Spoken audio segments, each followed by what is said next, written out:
Hello, everybody, and welcome to today's virtual presentation, Building Sustainable Organizations Through an Emphasis on Professional Development. My name is Meredith Outerson, and I'm a contractor with ERG supporting Region 2, and I'll be providing webinar technical support today. If you have any audio or GoToWebinar issues, please type them into the questions box, and I will help you troubleshoot and resolve the issue. If you have a question for the presenters, please type it into the questions box. That's in the right-hand corner of your screen in the GoToWebinar control panel. We'll hold questions until the end of the presentations and then do a combined Q&A. So now, without further ado, let's get started. I'll turn it over now to Susan Schultz with EPA. Thank you. Good morning, and welcome to our webinar on building sustainable organizations through professional development. I am Susan Schultz. I'm the Acting Branch Chief for the Chemicals and Multimedia Programs Branch in EPA Region 2. You may know that Region 2 covers New York, New Jersey, Puerto Rico, and the U.S. Virgin Islands. What you may not know is that last April in 2019, EPA realigned in order to incorporate the same divisional structure into each of our 10 regional offices. The divisions are the same, but the branches are different. So it's good to know that in Region 2, the pollution prevention and sustainability program efforts are housed in this branch. And it's the Chemicals and Multimedia Programs branch, which happens to be in the Land, Chemicals, and Redevelopment Division. Today's webinar explores the theme of building sustainable organizations through an emphasis on professional development. Let me first say that I believe all businesses will face new challenges based on current events worldwide. Organizations will need the benefits of a sustainable structure more than ever. We're very fortunate to have a group of dedicated practitioners and their student associates who are devoted in complementary ways to the promotion of sustainability in a diverse range of organizations. They accomplish this through policy and business capacity building, direct technical assistance to industry, and education of undergraduate and graduate engineering students, which are among their important and ongoing professional development efforts. Pollution prevention is an important strategic approach for encouraging more sustainable organizations. By reducing pollution at the source, we're able to conserve natural resources, efficiently use production inputs, limit environmental and public health threats associated with that production and consumption, and enhance organizational competitiveness. At the same time, putting these strategic efforts in place encourages deeper organizational resilience in the long run. In order to build more sustainable organizations over time, we need a marketplace and policy framework that support efforts to promote sustainability education and professional development. EPA's Pollution Prevention Program supports these efforts through our P2 and Source Reduction Assistance grants, which, in collaboration with our leading partners, provide technical assistance to businesses. This helps them develop and adopt best management practices for P2 and for efficient, sustainable organizations. On behalf of EPA Region 2's Pollution Prevention Program and our National Program Office, thank you everyone for your time and attendance today and for your commitment to sustainable organizations. I'll now turn the event over to Walter Sheff, a senior member of Region 2's Pollution Prevention Program and our moderator for today's webinar. Walter? Thank you, Susan. I appreciate it very much. Before starting, if you could go back to the other slide, please. Before starting, let me mention some important deadlines associated with our pollution prevention and source reduction assistance grants. For those who are considering submissions of 2020 applications, be aware that the deadlines are approaching and there's been some changes due to the uncertainty created by the coronavirus situation. The Pollution Prevention Program RFA applications, which were due on March 31st, are now due on April 30th, 2020. That is a new date. In addition, for Source Reduction Assistance Grant RFA applications, which were due originally on April 30th, the new deadline is May 15th, 2020. So we're advancing some additional time due to the uncertain times that we live in at the moment. Please make sure you contact your P2 coordinator if you have any questions on these competitive funding opportunities, as well as learn about any changes in the submission and deadlines and other matters. It's very important to stay on top of that. We'll now advance into the presenters. And next slide. And we're very fortunate today, as Susan mentioned, to feature professional practitioners, faculty-student collaborative teams who will each present on some of their work to date. They have a lot of work underway, and this is only a small portion of what occupies them on a daily basis. At the end, all of the presentations, at the end of these presentations, we'll attempt to answer any questions that have come up on these presentations. This will be followed up by a short questionnaire to identify other webinar topics you may be interested in for the future, and then some final closing remarks. Today's contributions are being recorded, and we hope that the slides and the recording will be posted online at a later date. As a reminder, you can submit questions throughout the presentations through the Co2 webinar question box. We will try to address all these questions during the question and answer session following the presentations by our speakers. If we're not able to get to your question due to time, please do not hesitate to contact me. My email will be provided at the end of the webinar, and I'd be glad to try to answer those questions at a later date. I'm really delighted to be able to moderate this event because today's speakers are true leaders of diverse organizations that can contribute to more sustainable and resilient organizations. In particular, EPA Region 2 Pollution Prevention Program, through its grant funding and support of technical assistance, has encouraged the use of service learning approaches and as has been championed by Rowan University through their student and faculty teams. A matter of fact, some of the original thoughts and concepts that EPA learned about through the Rowan work, we were able to subsequently encourage other grantees to take on similar type of service learning projects. There have been multiple benefits from these service learning projects. First, to facility managers and companies, they have gained innovative recommendations to reduce pollution and save money, which is very important to the business community, of course. To educators and students, they have been the beneficiaries of an enhanced education and employability as they move from graduate and undergraduate students into professional careers.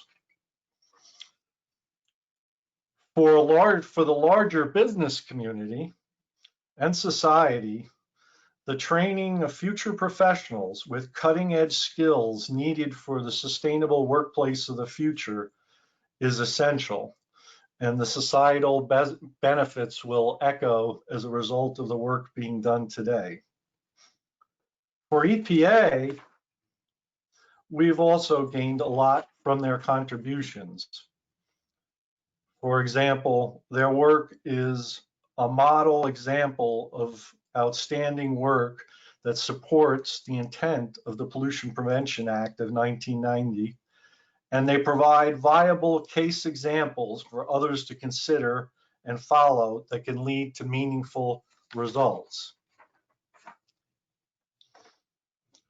Continuous professional development and enhancement of skills for sustainability should take place over the life cycle of an individual career in our organizations. When in place, professional development builds the individual professional capacity to succeed. At the same time, organizations are able to benefit from their employees' success, and they themselves, as a larger entity, are able to build capacity also to succeed, while responding to the opportunities and challenges that trying to be more sustainable represents within a changing environment. Business environments are continuously changing, and in response, that comes due to new societal demands, such as that are reflected by legislation, other forms of public supply chain, finance, or reputational pressures. The International Society of Sustainability Professionals has been a leading advocate for certain principles and ideas associated with professional development as a form of capacity building, both at an individual and organizational level. And I would draw your attention to two concepts that they've championed that are essential to this discussion. First, the regenerative leadership framework concept, which, as I quote, proposes a practical approach to activating the critical inner work we must engage in as individuals, organizations, and communities in order to redefine who we are so that we can redesign what we do. Among other things, they make the connection between a person's mental model, a way of seeing the world, and reconnecting to a deeper sense of meaning and purpose in our lives. They also connect that to enhancing our capacity for systems thinking, developing a global ethics, challenging ourselves to engage with multiple stakeholders more effectively, and design strategies that help us transcend ingrained assumptions about how things work. We need to continuously challenge ourselves about our own inherent assumptions about the problems we face and the way to address those problems. They've also been a champion of the behavioral competency model for sustainability leaders, which suggests that sustainability leaders need a wide range of divergent and a mix of behavioral competencies to be effective. Where leaders have these wide range of competencies, they can more flexibly respond to the challenges in their organizational environment and in their lives than others who do not have those skills. If you go to their website, you can find a lot of detailed information on both of these published concepts, and I urge you to look at them because they will help you to change your way of looking at what leadership is, who can do that. In essence, we are all leaders. The New York State Sustainable Business Council has been a strong advocate as an alliance of business organizations and businesses committed to a vibrant, just, and sustainable economy.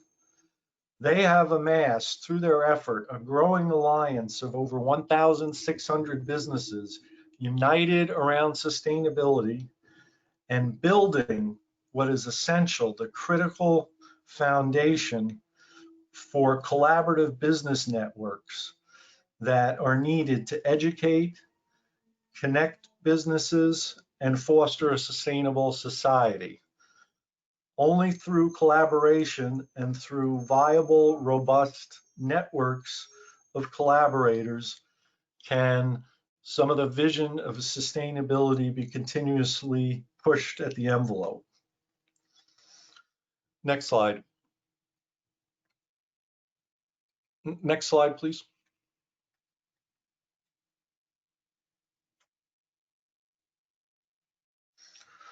Our first presenter, I need another slide.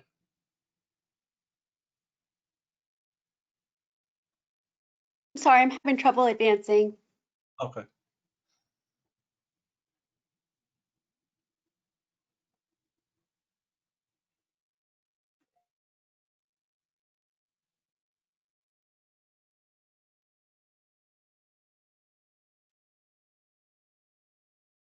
Sorry about this, folks. We'll work to get this resolved in just a moment.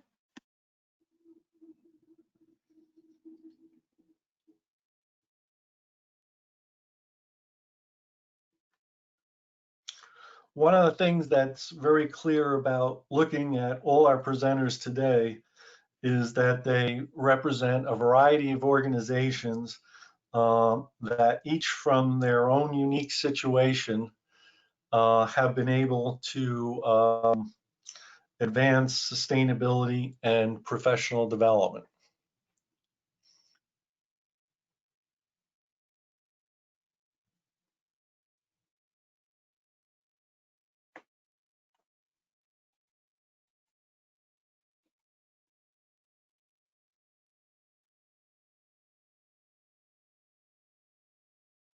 Sorry, folks, we're not sure why the slides got stuck, but Laura, I've made you the presenter again, so hopefully that will overcome the barrier. Can you do it again, Meredith? Yes.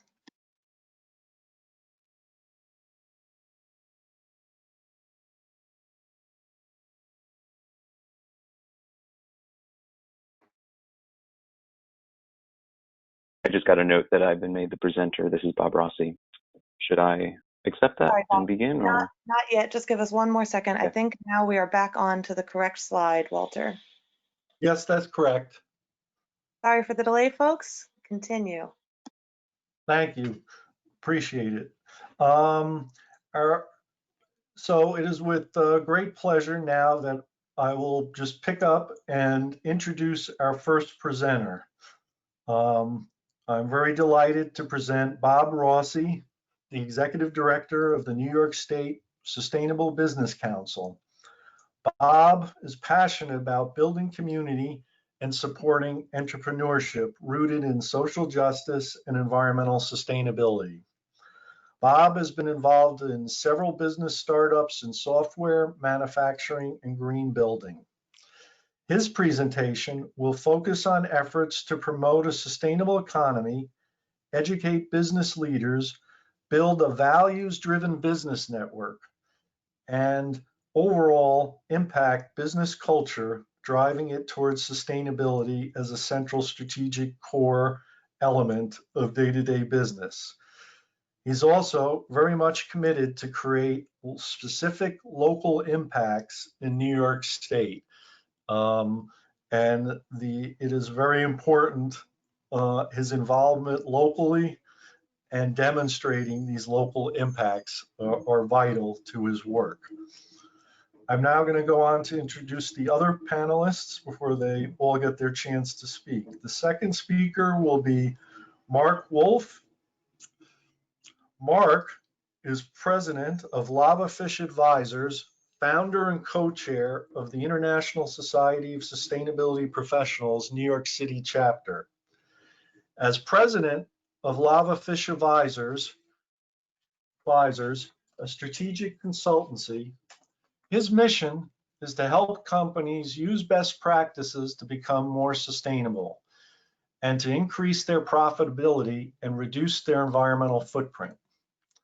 As the founder and co-chair of the New York City chapter of the International Society of Sustainability Professionals, he coordinates local actions associated with one of the largest global professional associations for leaders across the sustainability sector. Any emerging professional in the metropolitan area or ongoing professional really interested in sustainability and wanting to be part of something larger than themselves should consider this organization.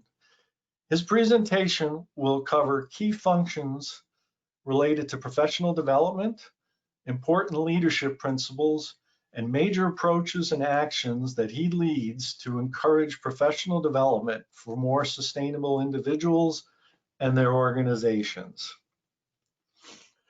Our third contribution is a team presentation. This will be led by the faculty lead, Dr. C. Stewart Slater, and Michael Vincent Olario, his colleague at Rowan University from the Department of Chemical Engineering. Dr. Slater has a wealth of knowledge, and he is a professor and founding chair of the Department of Chemical Engineering at Rowan University, located in Glassboro, New Jersey. He has some prior experience as a professor also at Manhattan College in New York. Dr. Slater's research and teaching interests on the areas of membrane processes, green engineering, and sustainability manufacturing. His colleague, Mr. Michael Vincent O'Lowry, is a doctoral research fellow in the Department of Chemical Engineering at Rowan University. He received his BS and MS degrees from the University of the Philippines and is currently one of the faculty members on leave to pursue his doctoral degree. This team will cover a comprehensive faculty student service learning project directed at a freeze-dried coffee process at Nestle USA, with an emphasis on opportunities for water recovery, sustainable manufacturing in a facility in Freehold, New Jersey. And finally, our fourth presenter, Dr. Curdy Yankee, also from Rowan University, Department of Chemical Engineering, will discuss her activities. She is an assistant professor and has been working with Rowan University, but prior to that, she had extensive research and teaching experience also at the University of Delaware and the University of Wisconsin at Madison. Her research focuses on leveraging process systems engineering principles in the areas of environmental sustainability and healthcare. Curdy will give an update on work in progress on how to best design solvent recovery processes to be more efficient. This includes building an improved information database for facility managers, proposing a generalized solvent recovery framework, testing models, and ultimately developing a useful solvent recovery tool. In essence, she's trying to create a solvent recovery tool that will help facility managers and decision makers make more sustainable choices. Significant contributions to this work have been accomplished by many students, including John Chia. Next slide. I'll now hand the presentation over to Bob Rossi. As a reminder, please submit all questions through the question box, and we will try to address them all during the Q&A session. Bob, it's been a pleasure preparing for this event with you, and I'm looking forward to your presentation, and we can see, I guess, your slides now.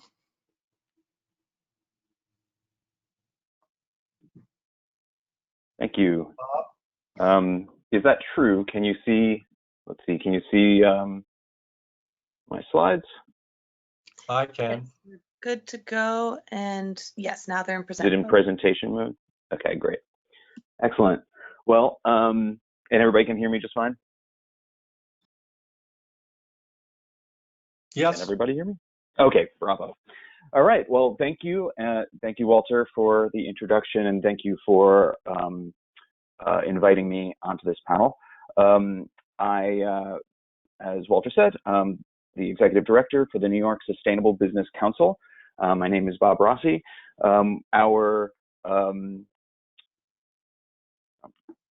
Excuse me while I just make sure I know how to control the slides. There we go. The New York Sustainable Business Council, apologies, it's expect a little bit of a couple of hiccups while I get my bearing here. All right, I think I'm good. So the New York Sustainable Business Council, our mission is to advance a vibrant, just, and sustainable economy in New York State. We are a statewide network of networks, and by that I mean that our very formation was a coming together of business networks from Buffalo to Long Island across the state to figure out how to best work together, benefit from those collaborations, and work on a state level as one organization. We represent now, the numbers have changed, Walter. We're over 2,000 businesses now in connection with us in various aspects of what we do. We are the state affiliate, the New York State affiliate of the American Sustainable Business Council. Our focus is on business leader engagement, uplifting the exemplar businesses, which I'll be talking about more in this presentation, and promoting triple bottom line ethics.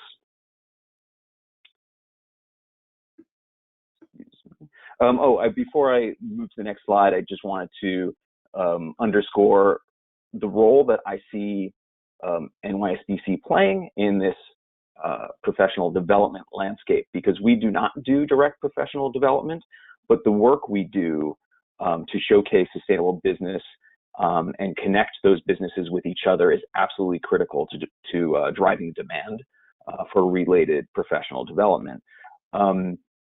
There are many businesses that are walking the talk and are fantastic models for what other businesses want to become. So it's really powerful for those business leaders that haven't cracked that nut to meet a business leader who has actually shaped that business in a way that aligns with their values. In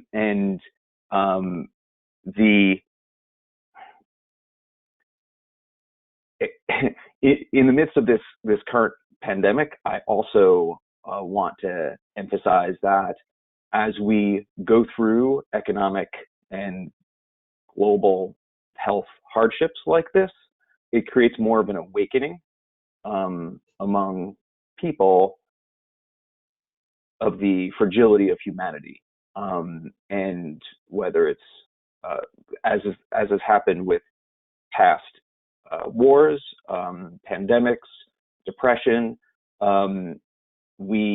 people come out looking for a sort of better understanding that things can turn on a dime, and looking for ways that they could work to be part of a positive change that combats that so it doesn't happen in the future. So expect, if you felt that the youth today, with the Sunrise Movement, et cetera, have been really pushing the envelope in terms of leadership in that direction, expect us to come out with an even more empowered and driven community, especially in the youth, when they're deciding what they want to study right now, coming out of high school. This will influence their decision, and people will be paying more attention to how they could be a part of creating companies that take care of their employees so that they don't lose their jobs and are protected in times of crisis. So I mentioned triple bottom line a moment ago. It's the last bullet in this slide. I just want to say quickly what that means to us and what it generally means to people. It's a different way of looking at how you measure the success of your business. So it's often referred to as people, planet, profit for some simple alliteration. And it's just a convenient categorization. There are many other ways to break things down, but this covers most of the bases in terms of how you might shape your business and measure its success in a holistic way. So the profit is what is typically called the bottom line, and what I refer to as the financial bottom line. And we're pretty much familiar with that, but the social bottom line is how we take care of people, how we take care of our customers, our employees, all stakeholders. And the environmental bottom line is how we take care of the planet. And this is in contrast to I don't want to say traditional, because honestly that underlies how recent, lies it when businesses originally were coming about, people were embedded in their communities, and they were the cobbler, they were invested in the well-being of everyone. But as money has become the key driver of business growth, those values have shifted, and the large corporations that often are the face of what business is are sort of monolithically focused on a profit at all cost model. So this idea sometimes is, people are blind to it. They're starting their business and they think of their business as a way to put food on the table, and then they go home and they buy the Girl Scout cookies and pay their membership to the Sierra Club, etc. And so exposing them to the idea that they can actually use their business as an extension of their values and as an extension of who they are is new to many people. And if you think that that is a fringe concept, I want to, or people you know think it is a fringe concept, I just want to direct your attention to last fall's announcement from the Business Roundtable. The Business Roundtable is a nonprofit association in DC. Their members are all CEOs of major US companies, like Fortune 500 companies. And since, the 70s, they've been putting out, essentially endorsing principles of the role of the purpose of businesses.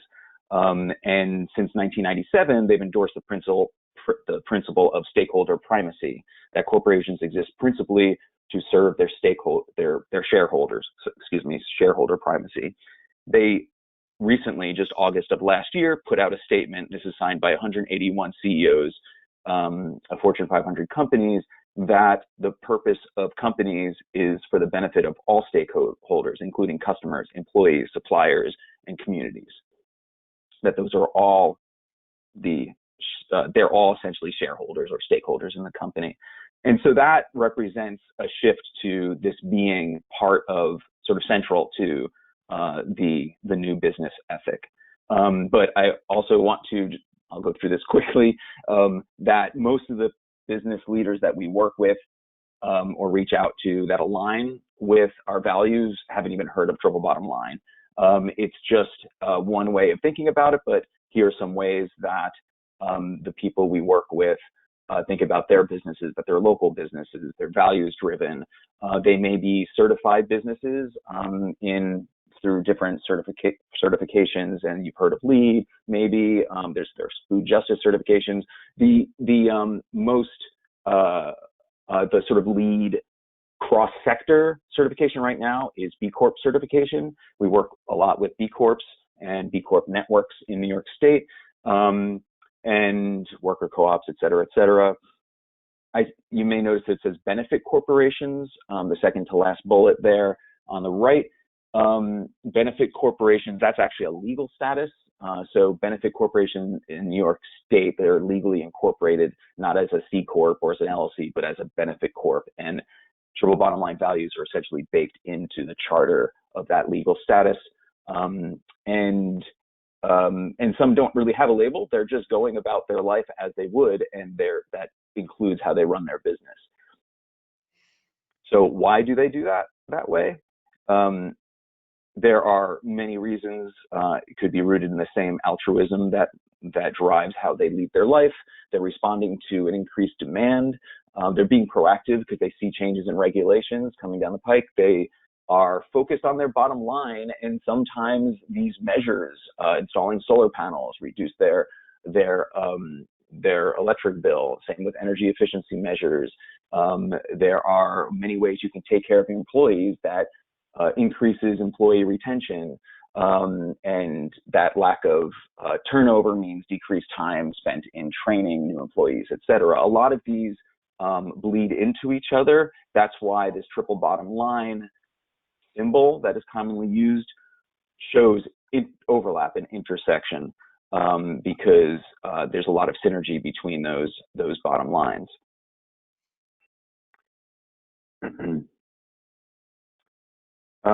One thing, I guess I'll say here before I advance to the next slide. Actually, I'll just advance to the next slide. We talk with a lot of businesses about how better to present themselves, what they're doing to their customers, and really small and mid-sized companies are often asleep at the wheel in this regard. In the Fortune 500, I think roughly 80% of them have sustainability reports, and that might be an old number. It might have increased significantly. Whereas these, your local pizza shop might not really. They might be donating money to the Little League to pay for their jerseys, but a thank you letter from that little league, framed and put on their wall, would go a long way to show their customers that they are actually rooted in the community and care about their community, and will make people want to patronize that pizzeria more. So these are things that that idea of advertising their values through their business is pretty critical, but it's also critical in overcoming this stigma. When I give presentations, I sometimes would lead with asking the audience to think of a word or phrase of what comes to their mind when I say the impact of business on the environment. Or I might say, depending on the topic, the impact of business on public health. And then I ask them to popcorn those words and phrases, and it is really dark. And it really doesn't show what businesses are actually doing. It reflects instead the impression that the general public has on the role businesses play. And that's actually driven a lot by a small minority of those companies, and also just the reality that people don't really recognize how pervasive business is in their lives. It would be a shame if all businesses were that deleterious to our environment and our public health, when everything we do, we're surrounded by business. It would take me an hour to go through and name all of the different, like the apparel and the tires for the bike and the television and the sports team and the stadium, all of the corporate backing for all of our lives, where it's sort of like a fish being unaware of the water it's swimming in. With that,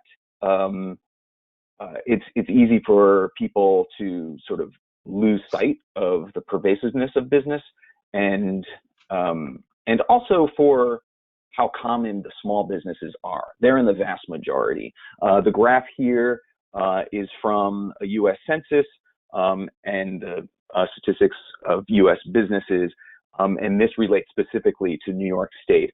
The blue, the dark blue and light blue pie sectors there represent what we NYSBC would call small businesses. The 15% that have 100 to 499 employees, those are what I would call mid-sized businesses. Actually, the definition of New York State is reflected in the two blue pie graphs, and that's New York State has its own definition, which is used for different incentives and programs for small business. But small businesses are the primary driver of job growth. And you can see that small and mid-sized businesses represent just over 51% of employees.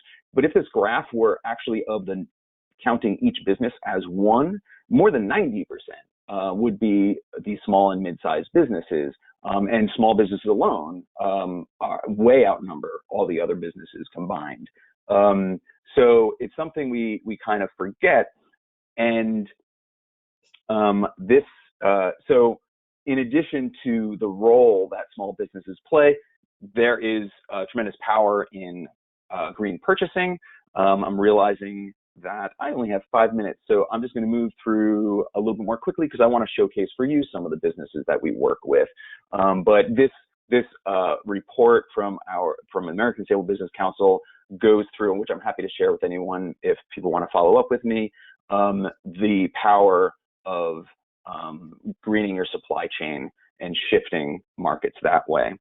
So some of the work we do is in educating businesses around how to reduce their carbon footprint, or in this case, it was about how to reduce their chemical footprint, reducing hazardous wastes in the workplace, in their supply chain, in their products. And this was a collaboration with Clean and Healthy New York. It was funded by P2 through New York State's P2I program, funded by the EPA, P2, through our DEC.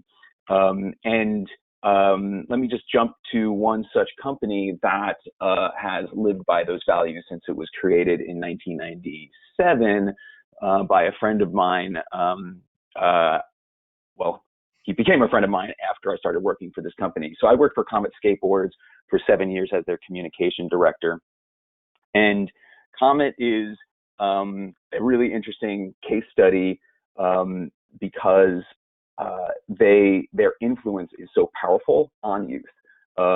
And so Comet, everything that we did from how we sourced the veneer, the wood veneer, that was all regional, Forest Stewardship certified wood, and the inks that we used, the water-based clear coat, everything about building the skateboard was done with that impact on people, our employees making the skateboards, and the environment in mind. And the youth buying those skateboards were definitely aware of it, and it was fascinating to see some of the questions that came out, because we actually Chip went. There's so much to talk about here, but our skateboards were essentially biodegradable. The adhesives were formaldehyde-free, etc. And so it became an educational point with people buying the skateboards, who sometimes their parents would say, "Oh, but I don't want it to dissolve in the rain if I'm buying this." And so we had these dialogues, and the people buying our skateboards became enamored with Comet. It's a global brand. We sold skateboards all over the planet. And it really became a model that other global skateboard manufacturers started to adopt. They would contact us and find out what adhesives we were using. We were able to shift the market laterally as well as by educating consumers. The Si Se Pueda Women's Cooperative in New York City, they uplift women workers. They are a worker-owned cooperative. Everybody gets healthcare. It's empowering for these women, but not only are they paid a living wage, they get healthcare and all of that, but they each have, like, every woman gets one vote on the decisions on how this company evolves, and that's a basic premise of worker-owned cooperatives. So that's something else we fought for and helped educate on it. Marlowe Collective is a farm-to-table restaurant, 10 restaurants in the New York City area, and all the decisions that go into, excuse me, I know a little, okay, all the decisions that go into the food that they provide their customers. They build relationships with the farms, and it's all just sort of a holistic look on restaurant management, including sourcing from Brooklyn Grange, which is, so that right there, what you're looking at is a rooftop farm in Brooklyn, New York. And we work directly with Brooklyn Grange as well on efforts to, and Marlowe Collective on efforts to protect our waterways and the drinking water of New York City, because that influences their product. So this is an 1.5 acres on a roof in the Brooklyn Navy Yard. It was at the time the largest rooftop farm. It has inspired large rooftop farming around the globe.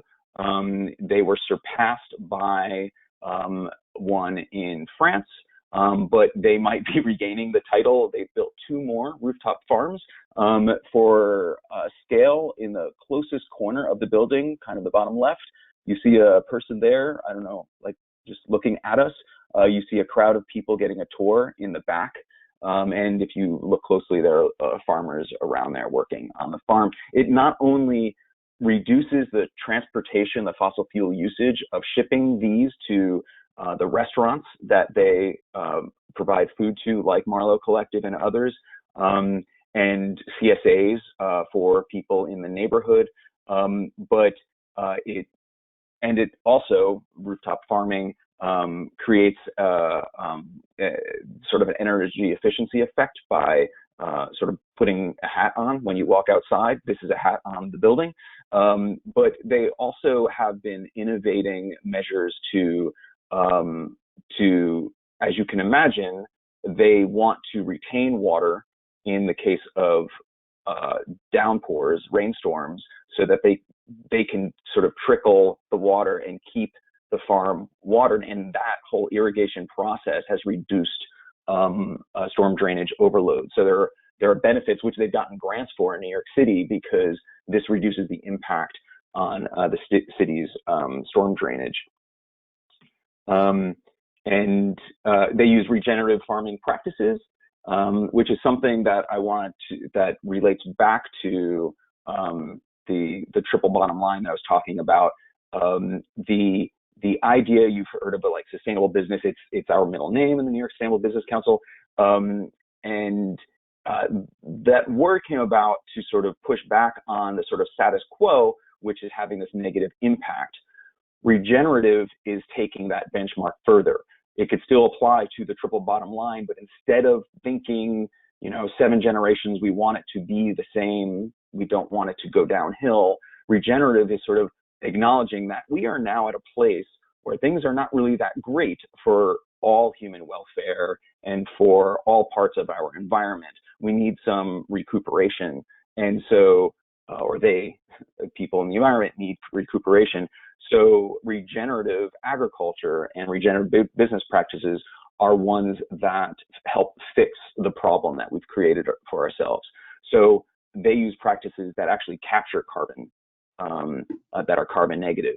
And the leaders in that, in my opinion, from the work that I've done, is Hudson Hemp. Not only is their farm carbon negative, they're capturing carbon through their farming process, but they have now created a business called Hudson Carbon, and they have metrics that they use to measure the carbon sequestration that their farming provides, and they're now consulting with other farms, and their goal with that business is to continue to sort of to provide these metrics that are objective, so that when you invest in like you pay a carbon tax so that you can offset, like you pay for carbon offsets. Well, a lot of those go to let's say energy efficiency measures, and there is definitely potential for it to go to farmers that practice regenerative agriculture. So this is meant to create that kind of gateway to reimburse farmers for doing the right thing with regard to replenishing soil with carbon. And this is a service that we also, the role that NYSBC plays is to then market that to other farmers across the state. Similarly, this is a service, community solar, that we promote to, that's a benefit across sectors. The vast majority of our members rent their facilities. So while they work to grow their business within their values, they usually don't realize that they have the opportunity to source renewable energy through community solar. Because they're renting, they think, well, I can't just put solar panels on the roof of this building. But community solar allows you to invest in a panel in a broad array that's within your energy load zone. And then you effectively are, we're not tracking electrons, of course, but you're effectively sourcing your electricity through the solar energy that these panels provide, or that your panel provides. So that's something, those two are examples of the many kinds of sort of broad education that we do for business owners that are looking to grow their business. Here's a picture of some of the people that work more internally in NYSBC at the conference room in Brooklyn Grange from last month. And I guess I'll just take this moment to thank you for your time. And I guess, are we not taking questions now? We take questions at the end, is that correct? At the end. At the end, Bob. Okay. Well, I'll just sum up by saying that it is critical to help build awareness around how businesses can be extensions of the values of their business leaders, and for people who aren't the business owners to be able to realize that they can influence that in the businesses that they work for. Because, if someone is not going to go to school to become a doctor if they've never seen a hospital. We need that exposure to create that demand for that kind of professional development. Thank you. Thank you, Bob. I really appreciate it. It was a very interesting presentation with the examples, as well as your discussion about regenerative thinking, which our colleagues at the International Society of Sustainability Professionals also are talking about regenerative leadership. So we can see how some of these things from different organizations connecting here. Our next presenter today is Mark Wolfe. As a reminder, please submit all questions through the question box, and we'll try to address them all during the question and answer session. Mark, try to get your slides up. At least I'm starting to see them.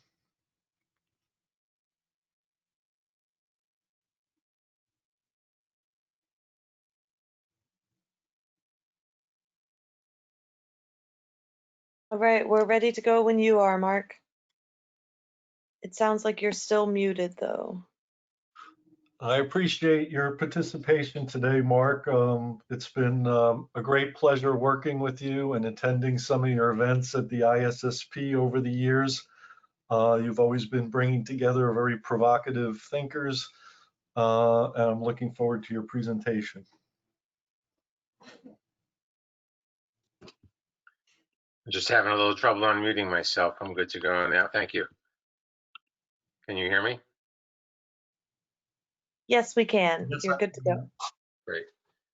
Thank you so much for having me here today, Walter and team. It's a pleasure to be able to talk about building sustainable organizations through professional development. And I'm here as a representative of the Global International Society of Sustainability Professionals. I also have a consultancy, sustainability consultancy called Lava Fish Advisors. I just want to take a moment and acknowledge that last I looked, there were 61 people on this webinar. And given everything that's going on in the world right now, I just want to express gratitude for everyone doing something akin to normal by participating in this webinar. Let's talk a little bit about the International Society of Sustainability Professionals, how old they are and how long they've been around. ISSP was founded in 2008 to support professionals who were being asked to include sustainability into their job functions or new positions with sustainability in their titles. This emerging profession needed a tribe. Now we have about 1,100 members on all continents except Antarctica. The mission of ISSP is to empower professionals across the workforce and around the world.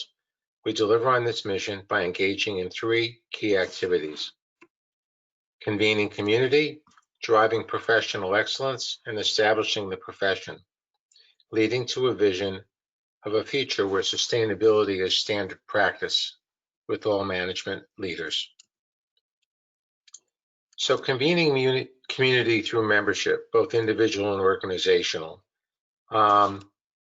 So we have a member portal designed specifically to learn from and share with others in our community of practitioners. And we have networking through virtual groups and local chapters. Driving professional excellence through professional development programming. There are monthly webinars that are offered on a variety of topics by leaders in the profession. They're self-paced and instructor-led courses that are all virtual. And defining the profession through ISSP credentials. The goals are to provide credibility for employers and clients and to demonstrate competencies necessary for a sustainability professional and for career advancement. There are 2 parts for these post-nominal credentials maintained by Green Business Certification, the certifying body for LEED and several other credentialed organizations. The first is ISSP SA, which is Sustainability Associate. No experience is required, but you do need to sit for a multiple choice exam. And then the second one is ISSP CSP, which is a Certified Sustainability Professional, which requires 5 years of professional experience, references, and also passing a multiple choice exam. The exam study materials, study guide, flashcards, practice exams are available from ISSP. And finally, and importantly, academic institutions and faculty are using these study materials for curriculum development and textbooks, with students prepared to pass the ISSP essay exam when they graduate.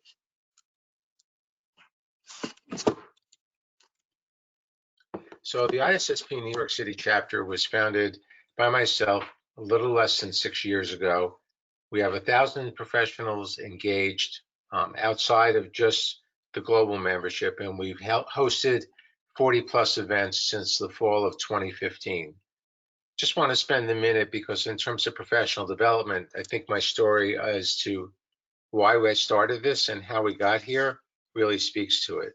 So I attended the master's degree in sustainability management program at Columbia University and graduated in 2014. And this was a later in life career change for me.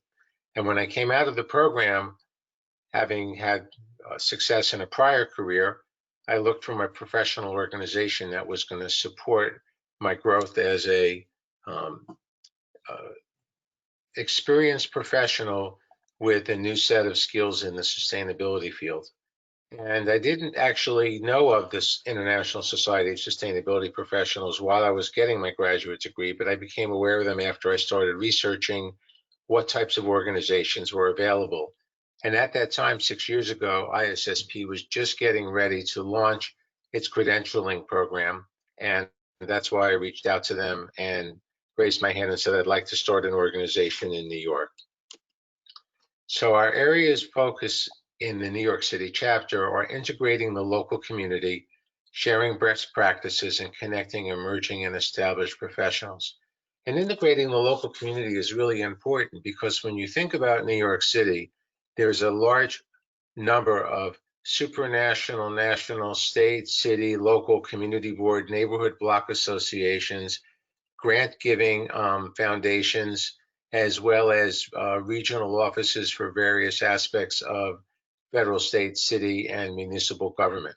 And a lot of people, many of you who are on this call, have responsibilities and work in one particular area that you're intensely focused on and requires a deep background in subject matter expertise.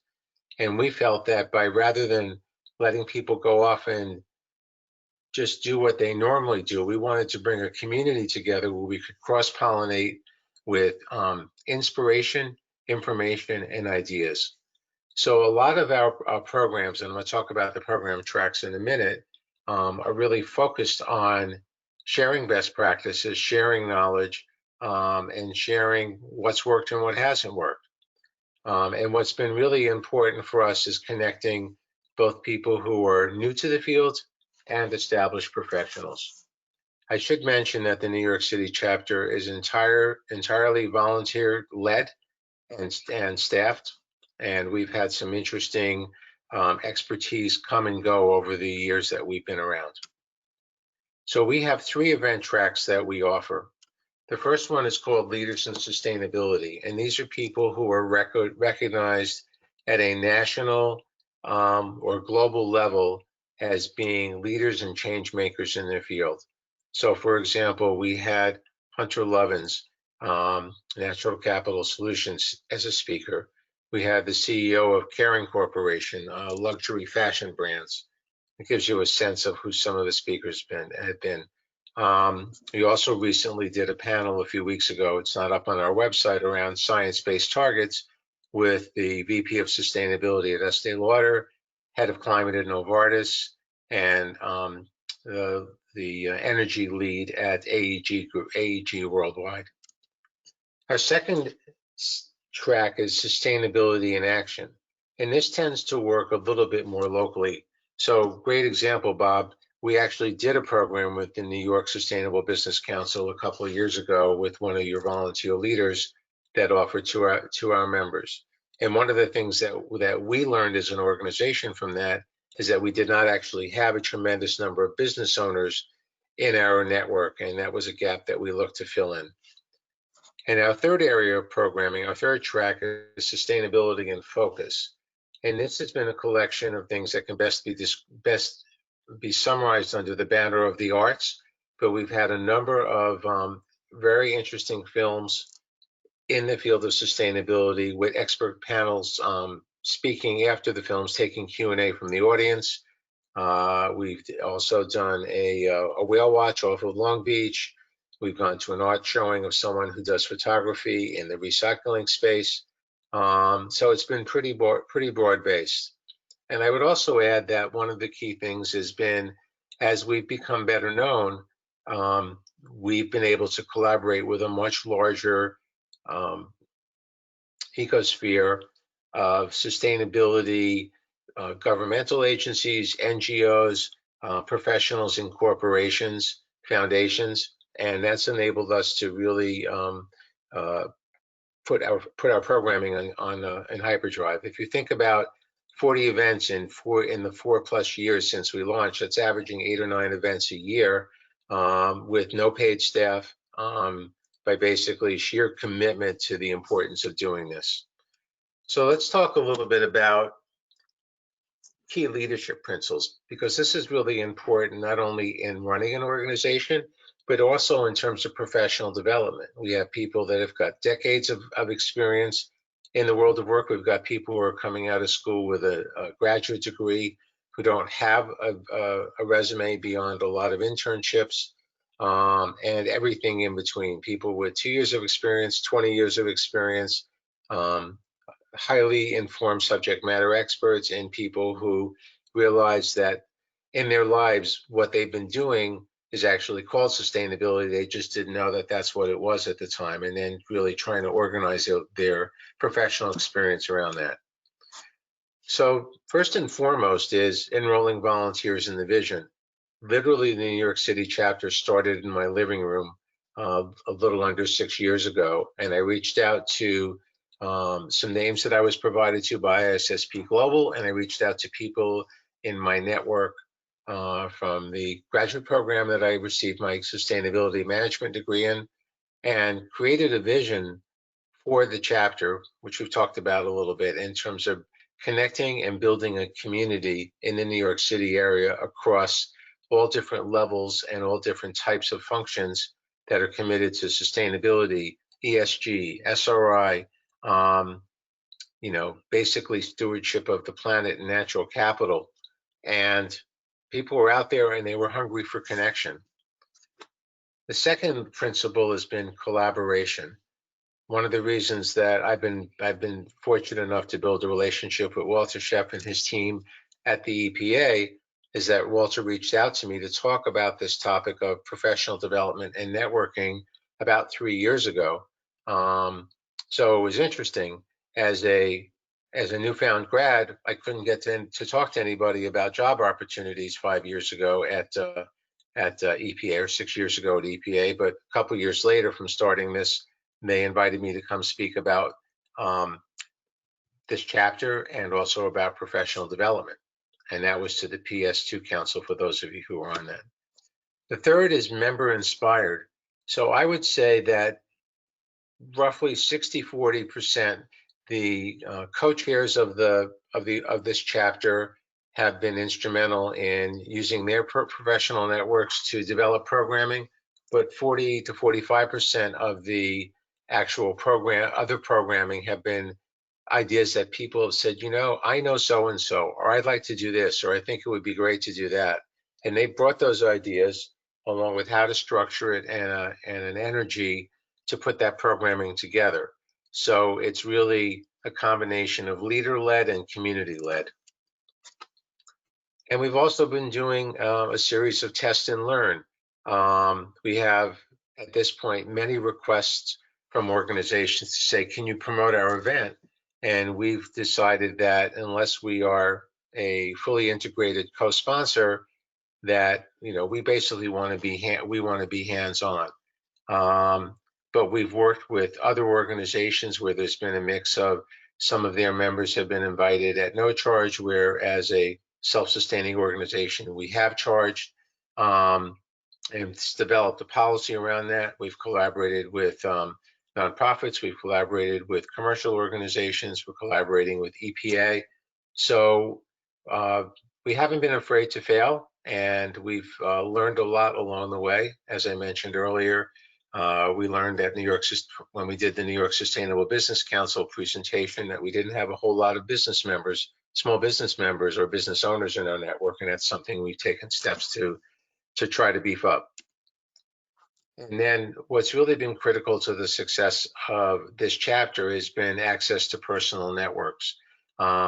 Using LinkedIn proactively to connect with other sustainability professionals in the greater New York region, using colleagues that I've built relationships with, both as a student and an alumni from a graduate program in sustainability management. So our volunteer structure is pretty simple and straightforward, but I think it's worth spending a little bit of time talking about it, because for those who might be listening with an eye toward how do I develop myself professionally, it's really pretty simple. We hold member meetings, leadership meetings, and the requirement is to be a member of ISSP to attend those meetings, with occasional guest attendees that are extended an invitation to. And anybody who is a member of ISSP, and ISSP Global is responsible for membership. They just let us know in the geographic area who in our area is currently a member, gets invited to those leadership meetings, which take place in person or virtually. The next one will be virtual because of the coronavirus outbreak, between 7 and 8 times a year, and sometimes closer together as we have multiple events about to launch, and sometimes further spread apart. So we've had a number of strategy offsites where we've developed a long-term vision for the chapter, and that's been a mix of people who've been active day to day in leading the organization, as well as people who want to take a role, and we're willing to have them come as a guest, even if they're not a member, and hope that they're inspired to become a member and bring their expertise to growing the impact that we're having and growing the community. When we do decide on an event, we usually look to have 2 people, the event co-chairs, one person from the leadership team of the chapter, and then the person who is responsible for running the event, whether or not they actually the person who brought the idea to the table. So we're able to share processes and procedures for what are the things that need to happen, who needs to be communicated to, how we promote this at the global level, how we promote this through email and at the local level and social media, who needs to be contacted for publication on the global website, who needs to be contacted for social media, instructions for our members to promote events on their social media networks, and then basically a virtual infrastructure. So I'm not going to spend a lot of time going through it, but we use a suite of online tools to run the organization, and Excel comes in really handy, as well as Google Sheets. I'll leave it at that. So the event structure, we talked a little bit more about how the events are led, but essentially we have tried to take a counter programming approach to when we host our events. We found that we have really good show rates when we do meetings first thing in the morning, in the 8 o'clock to 10 o'clock range, catching people on the way to work, as opposed to evening events where we get a larger proportion of no-shows. We've also found that venues matter in terms of the convenience. So we've tried to focus our venues between 59th Street and Houston Street, river to river, close to the mass transportation hubs. We do have sliding scale fees for members, non-members, and at the door, as well as a discounted fee for current students.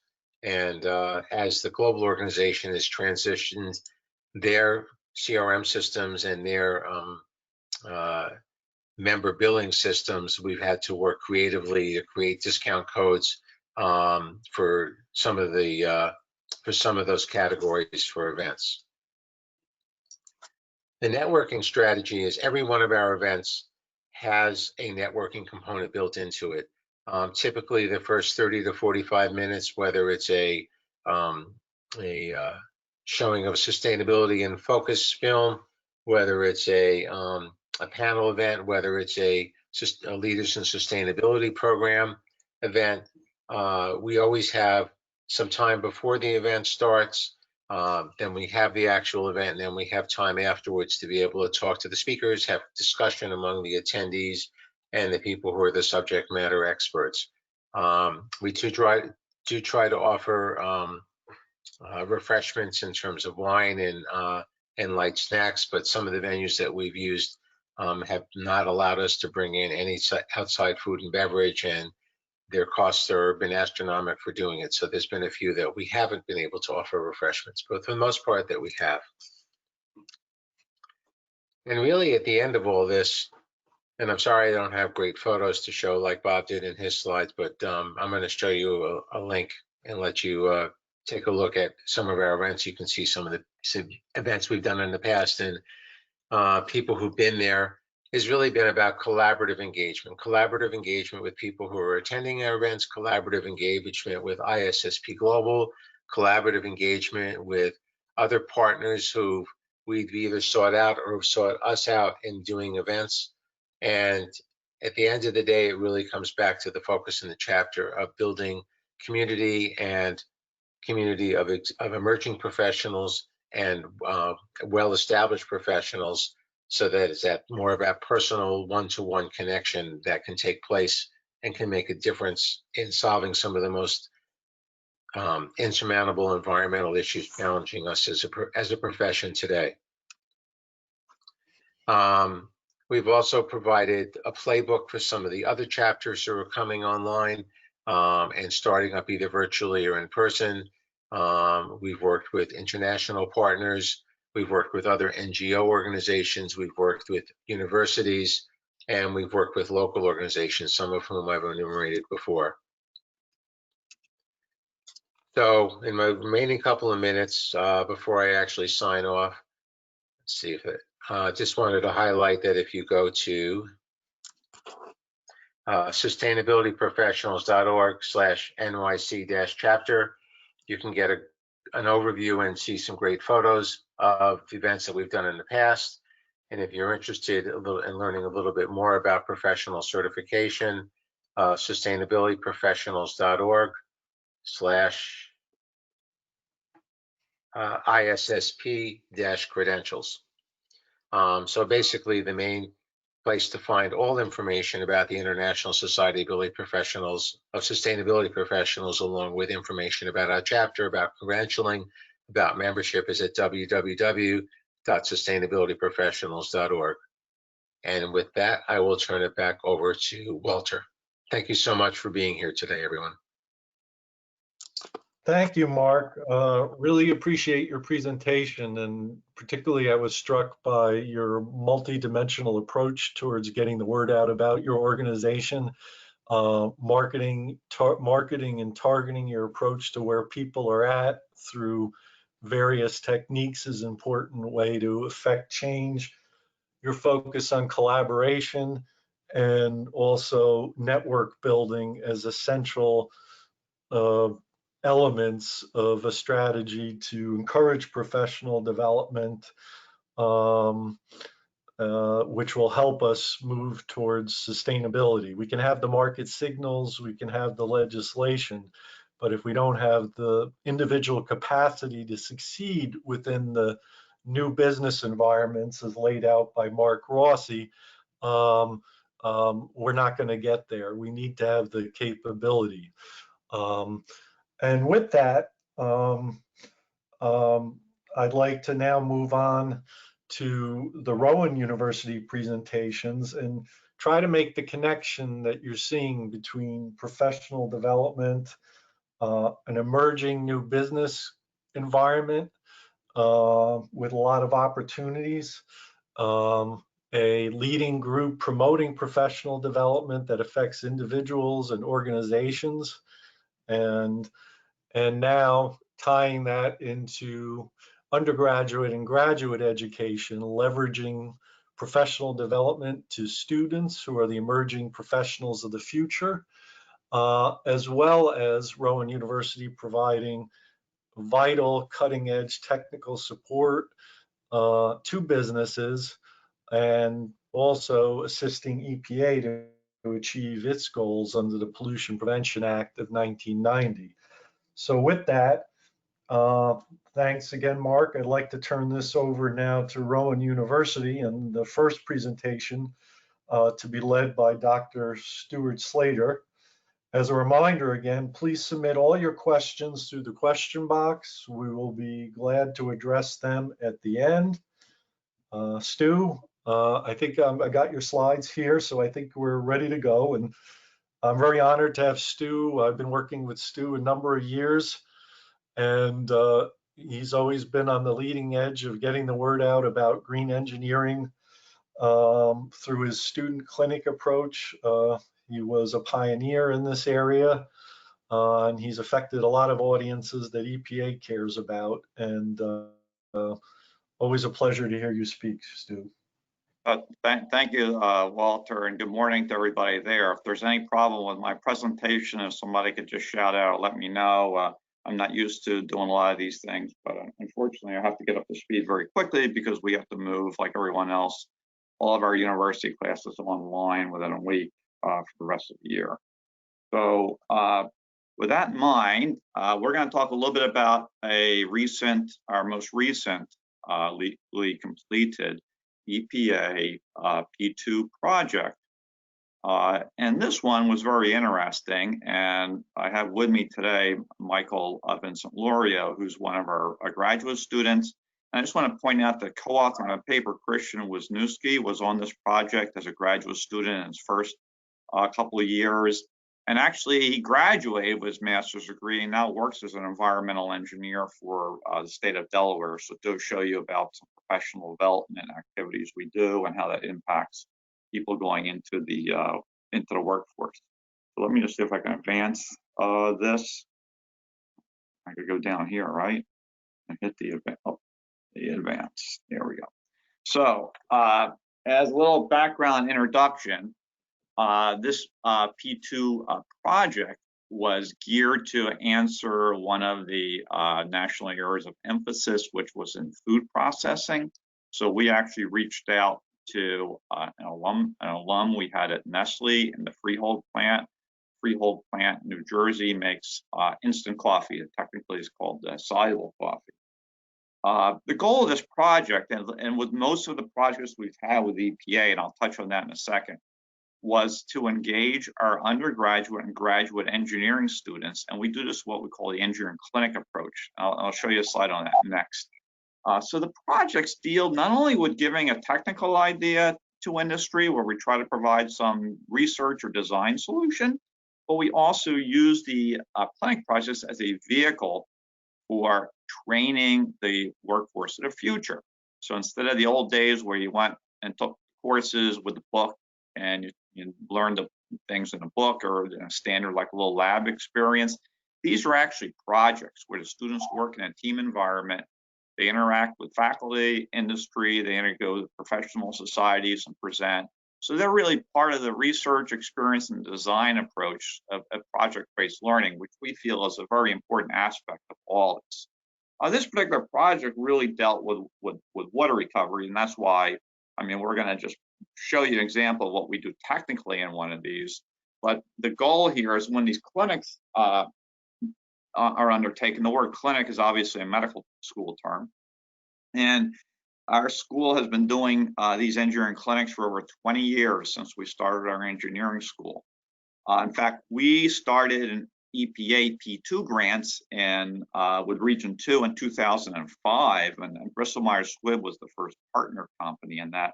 We've done work with other pharmaceuticals, Pfizer and Novartis. We've worked with energy companies. We've worked with specialty chemical companies like DuPont. That was a recent project of ours, all with the EPA partnership. So when we talk about this design and development scope, we get industry to buy in, maybe give us some support, help with some larger expenses. And then we approached the EPA for their support to help underpin the student cost, travel, supplies, and all those good things. And this just gives you an example of all the types of companies we've partnered with in the past. As I said, some of these were with EPA projects, and some were just independent projects we had. So a little bit of background on this project, just so you let you know. There's a lot of water used in food production, as most people think it is water for agricultural irrigation. So the green water is sort of like the rainwater or the irrigation water. The blue is from your aquifers or from other sources where you would irrigate crops. And the little gray bars at the top of all those charts are like the processed water, what you'd have in manufacturing. So obviously there's a lot of water that comes in from the watershed, from rainfall or from surface and groundwater that's used in irrigation. Well, that's really not what we're talking about in our project. We're talking about the processed water. If you could see the last two bars show you chocolate and coffee are pretty good. In fact, we thought we'd try to get a project with chocolate at one point, but things didn't really pan out with the industry that we wanted to do the project with. So we settled on the Nestle project on coffee because they were both of interest to us. And I think it is a good area that we got involved in for this project. So a little bit of graphic on this. So as you can see, we're not going to talk about the irrigation, but that's the bulk of the water. What we're going to talk about is what's in the middle, the middle part of that of this. I don't think there's a pointer or anything. So you just have to see it's the factory part. And again, that's the water that we're going to talk about that's used in that part of the process. So essentially, when you're dealing with instant coffee, now again, this is different than the brewed stuff that you might have put in your automatic brew machine this morning.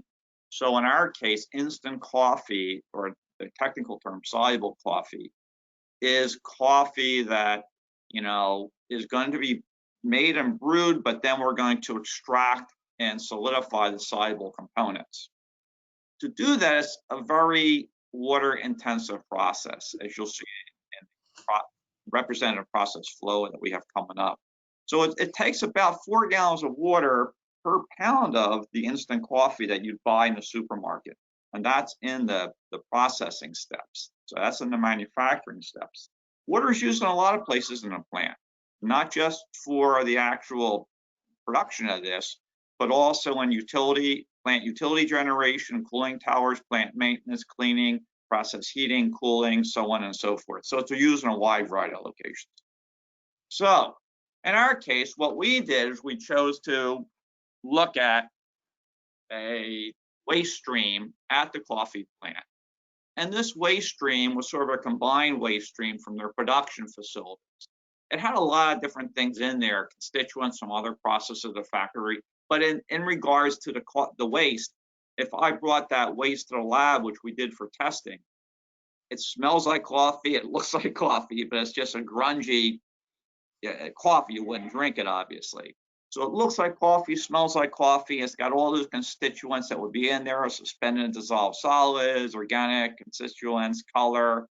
And again, it varies depending on the time and day. We don't have the money or resources through the grant funding to do all these really detailed food analyses. So we just kept with the bulk environmental metrics with COD representing more organic content. Do a turbidity, that's your fine suspended solids. You do a conductivity, that's your ionic content. We thought that was representative for our case study. So what was the approach we took? As I said, we had discussions with Nestle. We went there, talked to them about the different areas that they were comfortable with us looking at and providing recommendations. So based on what they were allowing us to work on and make recommendations, we sort of chose the wastewater part of it. But then as Michael's going to point out later, we sort of went in an additional direction later in the project. So in our case, we do lab scale work. So we have in that picture there, the lab scale rig we use for the membrane studies. That unit existed. We had purchased that with some money from a National Science Foundation grant many years ago before we even did this project. We actually used it and upgraded it for a Department of Energy algae project. And then with the funding we got from EPA, we were able to make some retrofits on it and buy some better membranes and get a better pump and do all these other things to make it a little bit better unit for food processing. So we're going to talk about recovering water for use in utility generation at the plant, which Nestle and our thoughts were probably the best approach to use of water. So they could use it in a cooling tower operation or for other ancillary applications. And you can see a picture of me and Michael Lorio. Carly Jankowski is the other student featured in the photo. So here's just a representative flow sheet of what a plant would look like for instant coffee. What we're looking at is when we look at this, there's the plants that do this bring in the actual coffee beans from some remote location. They roast them, they grind them, and then they actually take those, and then they actually have to brew those into a coffee, which is interesting. You got to brew them into a coffee, and then you have to actually concentrate that coffee down and sort of extract out of that the soluble nature of that, which you then have to dry into a solid product. So you just can't take roasted grounds, sell them to people because they won't all dissolve in your instant coffee. So that's why it's a complicated process. Most plants like this one are going to draw fresh water. This one draws it from wells they have because it's located in central New Jersey. And they also draw fresh water to run a cooling tower, which for a utility operation they need because that produces coolant water for the plant and other purposes for that. And they thought, well, instead of us drawing fresh water to run that, could you take some waste from some part of the plant and recover that, clean it up good enough to recover it and reuse it there? There are challenges to making water really pure and reusing it in the actual production step. So that's very expensive. But the cheaper solution is doing some type of a cleanup of that water and recovering it to replace. So in our case, we looked at a case study to replace 100,000 gallons per day of water that would come out of the wells. And therefore, we're using one of the waste streams, intercepting that somewhere and using a membrane device to recover that water. So you're actually saving 100,000 gallons per day in water that you draw from wells. So what we use is a system at the university. And if the slide's working right, you can actually see this. It's a vibratory membrane system. If you look at the bottom of the slide, that middle picture shows you what's happening. We have a membrane sheet, a filter, that actually vibrates at a very high frequency. The reason we're doing that is because there's a lot of particulate matter that's going to clog or foul or bind a filter like this membrane. So we use what's called a nanofiltration, which again is not as good as a seawater desalination, but it's much better than like a micro or ultrafiltration. Nanofiltration is actually going to remove a lot of the things that we don't want so we can reuse the water, but it's still going to have a reasonable production rate, which we call flux. And as you can see, this thing vibrates and separates. The graph at the top shows you that if you have a vibration of 0, your flux number is low, but if the vibration is very high, as you can see on the right side of that graph, the number is quite high. So it increases as this piece of equipment makes your operation 4 times more effective. And you can see the picture in the bottom left corner, it says feed and permeate. Yeah, that was good. That's really good stuff to reuse. So you can see the color of that came up pretty clean. It has a little odor to it, but the color comes up pretty clean.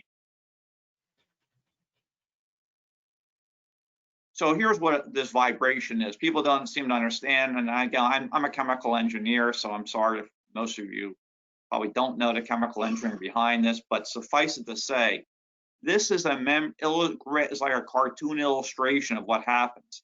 These membranes vibrate about 55 hertz. It's like an engraving pencil. It just vibrates the membrane, so none of these particles will clog the surface. So essentially, that's what's going on. We're using a novel technology to recover water of a suitable grade for reuse.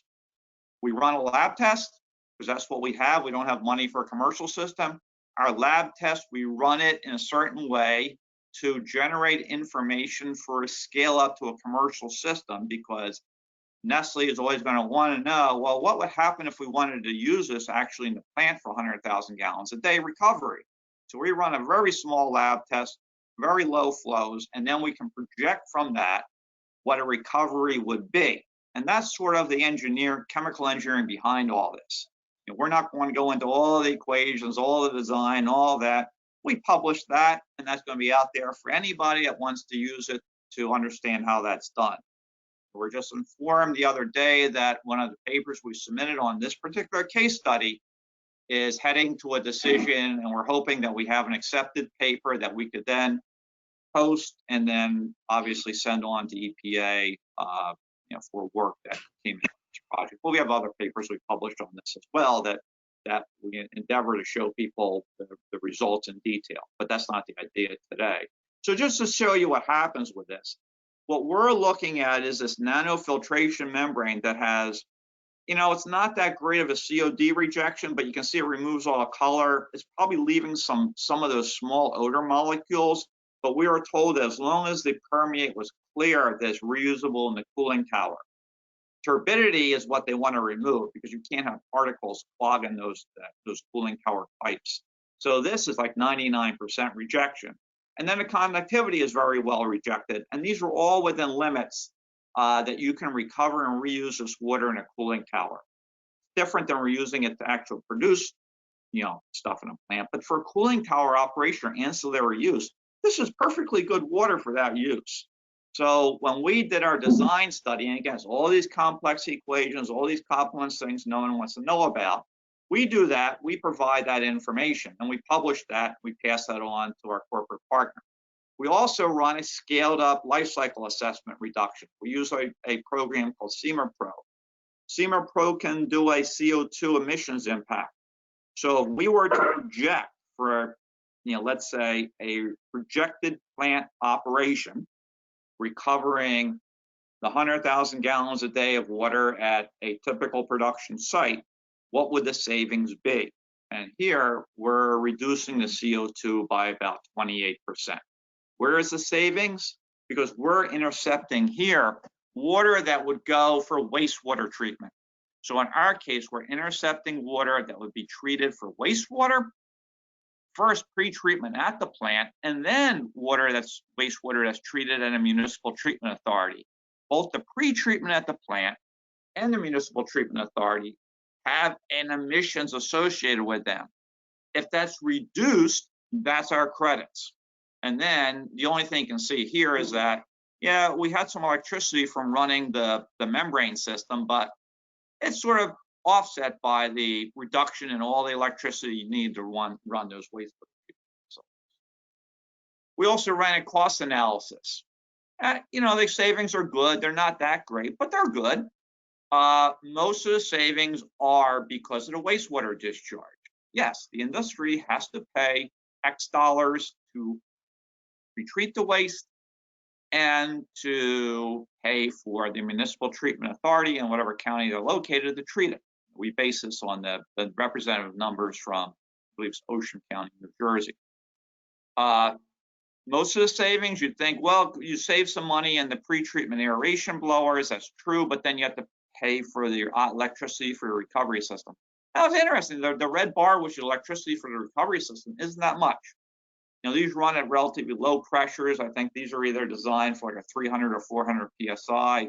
The draw on these isn't that much. The electric draw on these is not much compared to the overall cost and, with a wastewater treatment operation for 100,000 gallons a day. So we scaled this up. So we had to go to the manufacturer who makes the VSEP system. That's New Logic Research, and they have an office in California and Nevada. And we actually estimated this based on a cost to scale this up. And based on the estimated value, again, these are just a ballpark estimate. We figured based on the capital cost, and then you sort of marry that with the operating cost savings, you get a payback time that's about 3 years, which is fairly good. Now, again, maybe our analysis is not as, exact as it should be, but this is a pretty good indication that this could pay back if it were implemented. But again, this does require a large capital investment. And again, that's maybe a tough thing to do with the economy as it's going to be handed out soon. As I said, this one we're hoping to be published, this case study published in the open literature, peer reviewed, and therefore everybody would be able to access that and it would have the validity of the peer review stamp. So we're hoping that occurs very, very shortly. Now what I'd like to do is pass this over to Michael Lorio, who is going to talk about what he has done on the project. So I don't know if Mike is queuing up.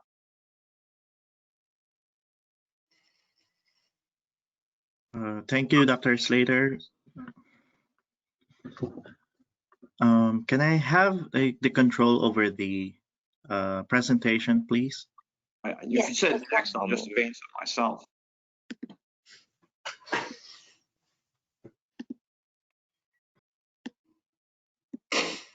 Okay. All right, so thank you very much, Dr. Slater, for the presentation. So far, we've been discussed with the application of the membrane filtration. Oops, sorry.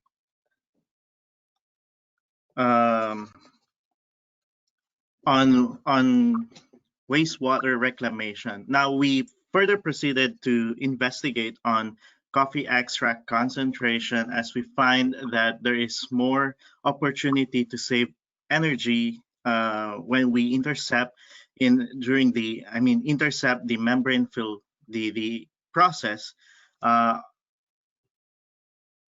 when the coffee extract is getting dewatered. So this is the supplemental project focus on extending existing work to other coffee manufacturing areas, particularly on coffee extract pre-concentration prior to spray or freeze drying. Just a bit of background on it. In general, energy consumption in food and beverage industries accounts 59% as processed heat. And we know from the slides presented earlier that a large portion of water is consumed in soluble coffee production as you try to extract the coffee from the grounds, the coffee components from the grounds. Nonetheless, there is also a high energy consumption in withdrawing this water in order to produce the soluble coffee product. So instant coffee shares similar consumption patterns as to the 59% process heat, and the operations conducted to dewater the coffee extract to produce a soluble powder shares a large fraction of the energy consumed in the process. As shown in this slide, final dehydration consumes the most energy at approximately 5,000 kilocalories per kilogram of the instant coffee product, whereas evaporation caters to 1,800 kilocalories per kilogram of the instant coffee product. Now, between the two, the water removed from evaporation and dehydration in turn end up as wastewater, which require treatment prior to disposal. And between the two operations, the evaporation step withdraws the larger volume of water and thus produces the larger wastewater generated from the plant. And from this, our team focused on evaluating the proposed membrane-based alternative in place of this step. So similar with our previously conducted experiments, we conducted vibratory membrane filtration on reconstituted soluble coffee product to simulate the coffee extract. Different concentrations of the soluble coffee extract were prepared and was subjected to vibratory membrane separation, where membrane screening, and in membrane screening, we found that the nanofiltration is most applicable in withdrawing permit that can be recovered for reuse. So as mentioned earlier, the vibratory membrane filtration can enhance the flux as it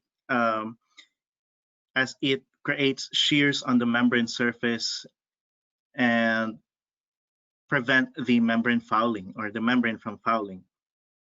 From the laboratory experiments, we found that the coffee extract can be concentrated further, whereas the permit that is recovered from the process shows high rejection of the solids, including turbidity and the ionic solids as well. Now, we also scaled up this process. However, we use a modified scale-up approach as the strength of the coffee extract is very high compared to the wastewaters. So the modified scale-up approach that we employed makes use of the material balance perspective, whereas we related the feed coffee concentrations with water recovery to simulate concentration runs. So all values are bulk average, and we were able to simulate a concentration study where a final coffee concentration of 35% is achieved. This is one of our case studies where the feed coffee concentration is 3%, and from initial simulations, we found that the COD, in terms of COD, conductivity, turbidity, are in spec for reuse or for ancillary plant operations. Nonetheless, we also propose that the recovered permit from the operation can still be reused for coffee extraction, as it practically consists of coffee extract components. Moving further with the evaluation of the operating cost of the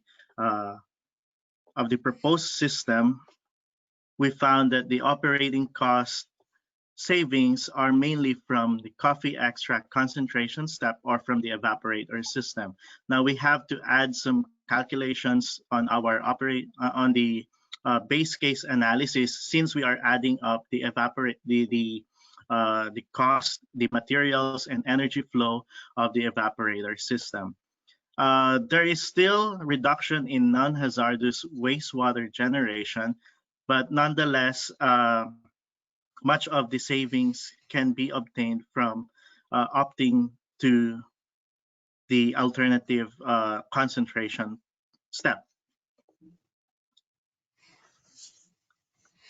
So for the scaled up design, since we are dealing with a higher concentration, a highly concentrated sample, as compared to the wastewater that was presented earlier, the scaled up design for the proposed membrane-based pre-concentration alternative is a multiple membrane system, 7-module VSEP system. Nonetheless, the simulation or the initial calculations are projected to have a savings of 100,000 gallons per day of water for reuse for ancillary plant operations or for reuse in the coffee extraction. The capital expense are also higher compared to the previous case, as we are dealing with a higher concentration. However, more interesting in here in this study is that the LCE reduction, or the life cycle emission reduction, is projected to about 40% reduction as compared to the one presented earlier. That means that we are reducing the life cycle emissions by replacing a portion of the evaporator step, or of the evaporation step. So in conclusion, or rather in the end, we can say that the membrane filtration is a promising water reclamation and dewatering alternative that may be considered in processing soluble coffee wastewater streams. Based on our studies, the process is less expensive in terms of capital costs and offers shorter payback periods with higher rate of returns when applied with wastewater reclamation than as pre-concentration alternative. However, we are still conducting continued experiments or continued studies in an effort to improve the pre-concentration step. Nonetheless, we also plan to extend further our investigation to other food and beverage applications as shown in these slides. We can study on concentrates and powdered beverages, separation of dairy products, and also the separation of microbial cultures from fermented products such as in alcoholic beverages and other food sauce condiments. So now I will turn over the slides to Dr. Slater to give the final message, final words. Thank you, Michael. I just wanted to thank everybody here, especially our colleagues at Nestle. Just let you point out something. We have one of our students from the first year of the project, John Morton, that actually took a position there after his first year on our project. He was a senior at that time, and he's now in their production engineering department. So we're very happy with that. And then, of course, these are all the students that worked with us. That's a nice picture of the group last year presenting their poster at one of our conferences. So with that, I'd like to thank EPA, and I guess we can go to Kurti Yankee next.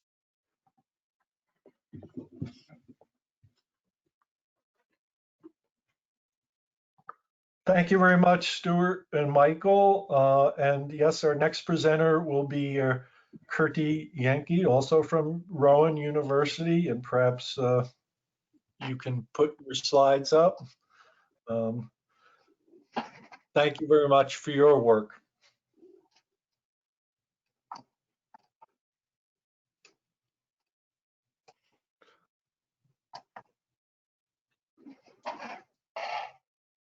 So good morning, everyone. I'm Kurti Yankee from Rowan University, and the work which I'm presenting today is on synthesis and systematic evaluation of solvent recovery pathways. As mentioned earlier, this work has been done in collaboration with Dr. Savelsky and Dr. Slater, and the major part of this work has been accomplished with the help of my PhD students, John Chia and Emmanuel. So to start with, I would like to first talk about the motivation behind this work. As you can see, the overall global chemical market has been expanding, and it is projected to double by 2030. However, along with the expansion of the chemical market, we also see a rise in the overall harmful chemical emissions due to process inefficiencies. We collected the information from the EPA's Toxic Release Inventory database, and you can see the amount of solvent wasted from the year 2007 up to 2017. Most of these solvents, as you can see, have been relatively constant over the years. We did see a dip in the overall emissions around 2015, and these were some new policies and incentives which were provided to the industries to adopt better solvent recovery and reuse practices. However, with the expansion and continued growth, this practice was not sustainable, and we have seen a sudden increase in the overall wastes of these solvents. So how can we come up with an effective mitigation plan to deal with these solvent wastes? With that in mind, let's look at some of the current methods of waste handling. Some of the primary methods which are used to handle solvent waste are on-site disposal, which includes direct release into air, water, or injection wells. Some of the methods are also off-site disposal to a third-party vendor, which can reuse these in some processes. However, this particular option has been very limited as far as the knowledge we have obtained from different sources. One of the primary methods which is used for solvent disposal is incineration. So incineration decomposes the organic matter. However, at the same time, it also releases a lot of carbon dioxide into the atmosphere, and some of the numbers you can see here. Also, the cost involved for incineration is almost 1/3 of the original price of the purchased solvent. So this could not be a sustainable practice. Also, we are not recovering the same solvent back. We are incinerating it and recovering some energy out of it. So this is not still a sustainable practice. So in that regard, we are now trying to propose some new methods for improving the greenness and overall sustainability of chemical processes which consume solvents. So our overall recovery framework is based on these three aspects. In here, the first step includes looking into different industries which consume solvents and the different technologies which are usually separation and purification technologies which can be used to recover the solvents from potential waste streams generated by the solvent consuming industries. After that, we propose an all-inclusive solvent recovery framework. I will talk about how we have developed this framework by placing the technologies systematically in each of the stages. And finally, how do we evaluate the overall economics as well as the environmental impacts, that those will be mentioned. So let's look at the first step of solvent and technology database. So when we go to the solvent recovery process design, this is not a very simple process. If you're looking into a systematic design framework, first of all, there are many chemicals which involve solvents in their waste stream, and this particular waste stream could contain liquids, solids in the overall composition. Also, in order to, let's say if we are looking at solid present in the waste stream, those can be removed by using simple gravity sedimentation, which is based on the principle of settling. It could be done via precipitation, or it could be done by centrifugation. So just for removing solids from the waste stream, you can see that there are multiple options. If you go to the second stage of liquid separation, which is based on technologies like distillation, pervaporation, and microfiltration, there are so many options which are available to you in terms of deciding which particular method to select is still a very complex decision to make. So our approach here tries to come up with a systematic idea of placing these technologies as well as potential connections, and then showing a better recovery pathway which can help and guide the decision making in industries to recover solvents from their waste streams. So the first part where I talked about looking at the different waste solvents and then in what particular waste streams are they composed in, as well as what are the different properties of these solvents, as you can see in the table here. So this helps us in building a database of the solvents, their molecular properties, their solubilities, and their overall toxicity indexes. Then in the next step, we look at the different separation methods which were listed earlier. So for example, if we are looking at membrane processes were also discussed by Dr. Slater earlier in the Nestle EPA presentation. So you're aware about the nanofiltration aspect. But again, membranes can be of multiple types depending on their pore size, as well as other indicators like molecular weight cutoff. You can have membranes like microfiltration, ultrafiltration, nanofiltration, and depending on what are their intrinsic properties, they will be able to remove certain particles from the waste stream. Then other methods like pervaporation, that includes a membrane, but along with that, it also utilizes some heat of vaporization in order to separate the components more effectively. So in the same way, we have developed an information database of other technologies And here, after development of the overall database, you can see the technology of distillation. In here, this is a very specific technology for separating mixtures based on the differences in boiling points. The component which can boil at a lower temperature vaporizes faster and can be separated out at the top as a top product, and then the components which boil at a higher temperature, they tend to remain in the liquid phase and hence get separated as the bottom product. In our approach, we have come up with mathematical equations. I don't want you to look into the overall complexity, but I wanted to give an idea about what type of mathematical models are we developing in order to solve this particular problem. So this includes the overall mass balances, energy balances, the overall design, as well as cost information incurred when we are trying to use a particular technology. And in the same way, we have developed models for other separation methods. So after developing the overall solvent and technology database, we now go to our all-inclusive solvent recovery framework. So what do I mean by this all-inclusive solvent recovery framework? In here, we use a superstructure-based framework.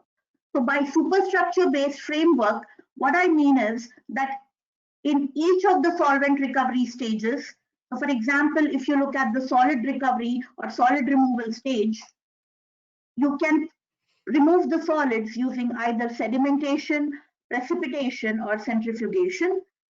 And if your waste stream does not contain any solid, then you can still have an option of bypassing that solid removal stage and directly going to the recovery stage represented here in purple fonts, where you have technologies as distillation, aqueous two-phase extraction, evaporation, and microfiltration.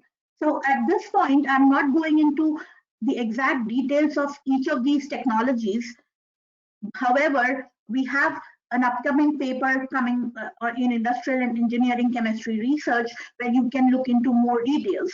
The overall idea which I want to convey today is that you can look at the overall design of the recovery process in a more systematic way by looking at all potential technologies as well as all the connections in the overall framework, which will help you in making a decision and selection of the most optimal pathway by evaluating all potential technologies as well as all potential streams simultaneously. So the evaluation framework, which we are using to find out which is the best path among the all potential options which were listed in the superstructure, is shown here. So we first use a case study. In that particular case study, we will have the waste stream concentration. We will also know what are the purity requirements of the solvent in order to reuse them in the processes. So we will have our input-output specification. This goes to the next block where we have our optimization model formulated. So what do I mean by this optimization model? This model consists of equations for all the potential separation technologies. It also includes equations for all the streams and connections. And at the same time, in order to show which particular technology will be active or inactive, it uses a binary decision variable that 0 denotes that that particular technology is inactive and 1 denotes that that particular technology will be active. And based on this particular optimization model, we then solve it using the programming tool, General Algebraic Modeling Systems, commonly abbreviated as GAMS. And then we use the solver called Baron, which is one of the global optimizers, which guarantees to give the best possible solution. So this is the economic perspective. And finally, we also use the SEMA Pro tool to do the life cycle analysis. So in order to understand this particular framework more effectively, let's look at a case study. This is a case study from pharmaceutical industry. It is a very classic case where you have a solvent isopropanol or IPA present with other impurities as well as water. Now, this IPA is used in large amounts in the process for production of an arthritic pain medication. That medication is known as Celebrex. In this particular waste stream, you are assuming that there is about 510 kgs per hour of IPA present. And let's say if you were to incinerate this particular waste stream, you would end up using the utility steam of 14.51 kgs per kg IPA, and the electricity requirement is 0.83 kilowatt hours. So even for incineration, you're not recovering the same solvent, and at the same time, you're expending energy to again recover energy, which is still not the best decision. Additionally, if you look at the life cycle analysis, the CO2 emissions, the total emissions to the land, water, and air per kg of solvent IPA waste is 2.19 kg, which is also very significant. So to this end, we looked at the process where we have the production process of Celebrex, and in here, if you look at just one of the waste streams, which is highlighted here in the red circle, that contains about 51% IPA and 49% water, and some trace amounts of other solvents. So to explain this particular problem in a simplistic manner, what we did is we specified the model's conditions. We have the feed containing isopropanol and water. The feed rates are provided, as well as the output requirements are also specified. So these are representative of what type of specifications would a user need to provide to this solvent recovery tool, which we intend to build. In this particular case study, we observe a condition where an azeotrope is formed at 80.37 degrees Celsius. Now, what do I mean by an azeotrope? In this particular case, the mixture of isopropanol and water at 87.7 weight% boils at the same temperature, and hence you cannot see a separation between these two components individually using the common method of distillation. You have to rely on some other method, okay? And using this particular case study specifications, let's look into the overall case-specific superstructure. So this superstructure is based on the impurity water present in the waste stream. So it's all liquid. There is no solid present in this particular case. So we directly have the recovery path followed by the purification path to meet the desired purity specifications which we provided earlier. So in this particular path, you can see that there are three major separation pathways. The first pathway consists of aqueous two-phase extraction, followed by ultrafiltration and sedimentation. The second path is pervaporation, followed by ultrafiltration. And then you have distillation, followed by pervaporation. Also, we consider the general method of incineration and compare the cost with the recovery pathways. So after we implement this particular recovery superstructure in the computational program GAMS and run our tool, you can see that the best result we obtain is highlighted in red. We get the best pathway to be pervaporation followed by ultrafiltration. The overall GAMS model and the statistics can be seen here. It's a pretty large model where we have about 258 equations, 238 variables. We have some discrete decision variables which denote the active and inactive nature of a particular technology. And then the overall solution time required is less than 3 seconds, which is pretty commendable given that this is a complex problem. Here you can see, after the GAMS model statistics, we also have the overall result summary where we have the 4 different paths and the cost per kg of processing. where we can see that the pervaporation ultrafiltration cost is just $0.14 per kg of solvent processed, which is very economical and is also comparable to the purchase price of fresh solvent.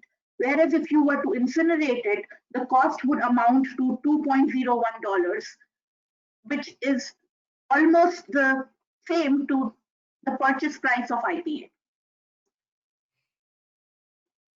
The cost breakdown is also shown here. You can see that the overall cost is high for the equipment, which is shown by the capital cost, and then we have some consumable cost, and then labor and other overhead costs. So after we are done with the overall economic analysis, in the next step, we can evaluate the environmental impact of a particular case study. The environmental impact assessment has been performed in tool SEMA Pro, and in here you can see that the analysis includes the midpoint analysis and the endpoint analysis. The midpoint denotes the cause, and the final effects are denoted in terms of the endpoints. So I will present to you some of the endpoint results of this particular case study and impacts on human health, resources, ecosystem quality, and climate change. So in here, you can see the 3 different bars for human health.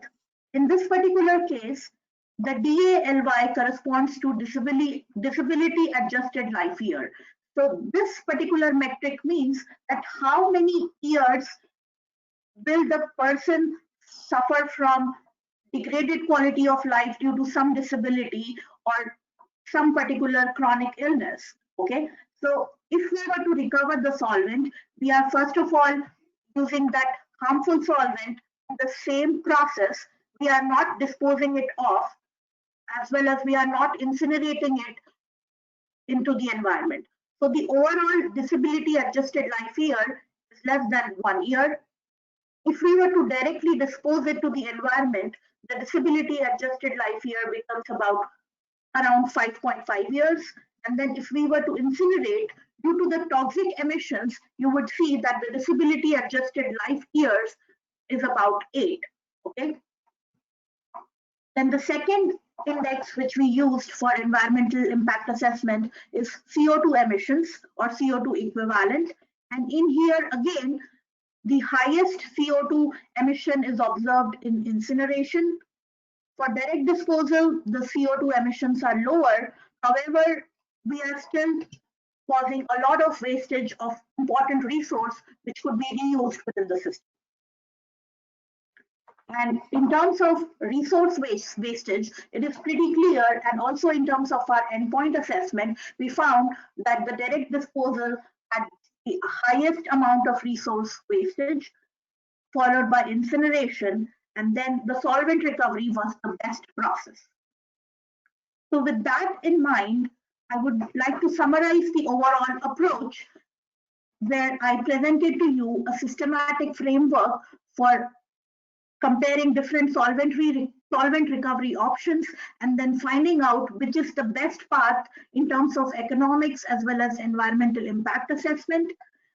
This was one of the case studies, but we are currently working on some additional case studies to support our analysis and to broaden the scope of this particular analysis framework. We believe that this will be a powerful tool that can be used by industries to predict some operations and recovery facts offline, and then make an informed decision with regards to designing potential recovery processes. In the future, as this is an ongoing work, our plan is to come up with this overall solvent recovery tool, which would consist of the user input, which just requires some basic numbers, like what are the concentrations of the waste stream and what are the purity requirements of the solvent. This particular user input will be directly taken by our codes, which are embedded in GAMS, and GAMS will coordinate with MATLAB to generate the plots and reports in order to show some of the trade-offs, as well as the different feasible paths for solvent recovery. And with that, I would also like to acknowledge all the project team members. Here you can see the major contributors, the graduate students, John Chia and Emmanuel. Then the 3 undergraduate students who are currently working on the project are Vanessa, Austin, and Jake. Also, my co-investigators, Dr. Slater and Dr. Savelsky, have given me some very great insights about the overall solvent recovery project, which has helped in enhancing the development of this framework. Now, I would also like to talk about some of the student achievements, because along with this particular framework development, another important objective which we were able to achieve at Rowan was our student development, their overall professional development.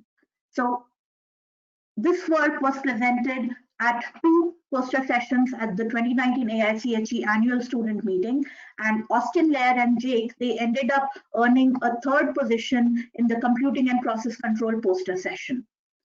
Additionally, this work was recently published as a peer-reviewed journal paper in the Industrial and Engineering Chemistry Research, and you can see that the undergraduate students have contributed significantly to this paper as well. And along with that, we have also published a peer-reviewed conference paper in the 2019 Foundations of Computer-Aided Process Design Conference. All of this was possible because of the engineering clinic program, which Dr. Slater had talked about in detail. So we use this engineering clinic program to train our students to solve real-world problems, and then we develop the future workforce of the nation, and these students are now competitive and they can go and work in real industries and solve better problems using the tools and methods in which they have received training through the engineering clinic program. With that, I would like to acknowledge the support of the US Environmental Protection Agency. With the help of the funding from the pollution prevention program, we were able to acquire the resources as well as student support required to work on this particular problem. Some of the alumni from my lab, Sustainable Design and Systems Medicine, have also helped in developing some preliminary databases for this work. So I would like to thank Amanda, Maxim, and Julia for their contributions, as well as the Rowan University's Department of Chemical Engineering with their support in procuring the resources and technology to carry out this project. I would also like to thank the US EPA for their invitation to present our work to the audiences today. And I thank you all for your attention, and I will be happy to answer any questions. Thank you, Kirti. Appreciate your presentation. It was very enlightening. Thank you. Just quickly to the panelists, you've had an opportunity now to hear each other's presentations, and a lot of you entered this particular issue of professional development, technical assistance in different ways. Given that we need to align market signals, organizational capacity, federal policy, state policy, and professional development to encourage sustainability, and that it'll be a incremental process moving forward. Given where you stand, what do you think are some of the key elements that have to be aligned and emphasized in order to make further progress? Any of the panelists have something to say on that?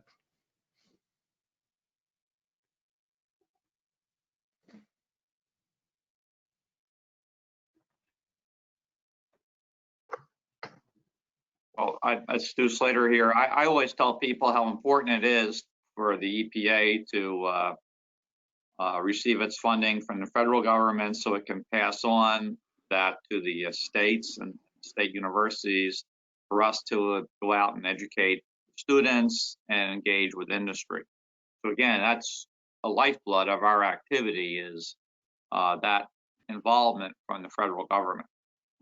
So I always tell people how important it is for that level of support to occur, because without that, nothing else goes forward.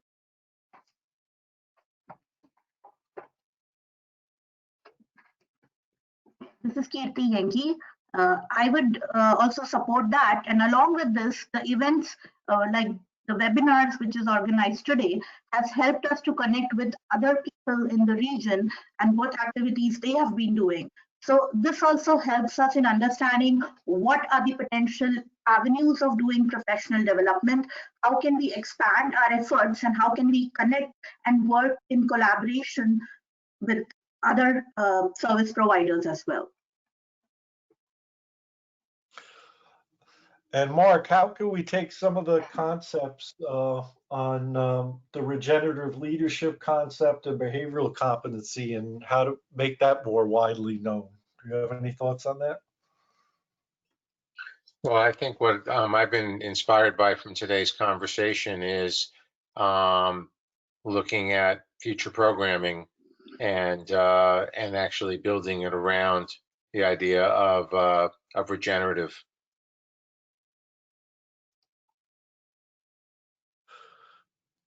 Perspective.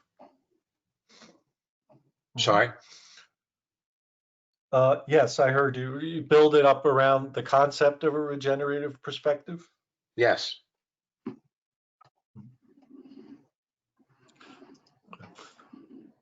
What I've seen in listening to all the conversations, some of the take-home lessons I've taken out of this so far is that there is a strong cluster, over 2,000 it was, businesses that are engaged in trying to vision what it means to be in business in the future and trying to align their values and being profitable.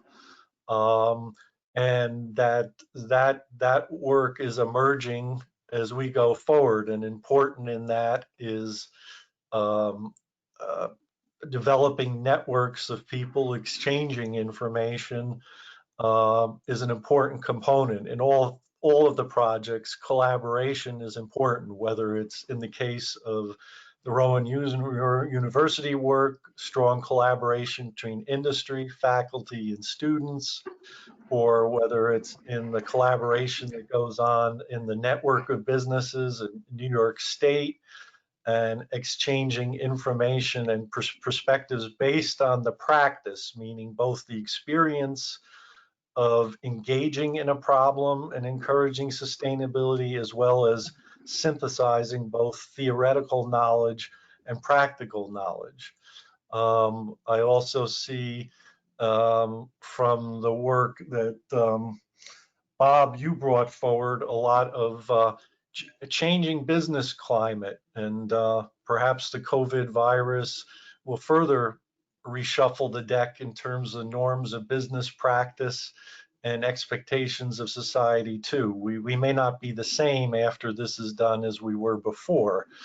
And in light of that, there is a demand being placed on professionals to be engaged in sustainability and get the skill sets. And one of the things that came out of this, there's both continuing education, as illustrated by the work you're doing, Mark, on from the sustainability, from the Sustainable Professional Society, that does bring in younger students, but also has people in careers, people who have switched careers, who are continuing to evolve and embrace sustainability, while at the same time we have the work of Rowan University looking at engaging pre-professional students who will become the professionals of the future, and they're getting cutting edge education around systems thinking, life cycle analysis, and other tools that industry is beginning to demand. So we have to see professional development in the context of a life cycle of learning.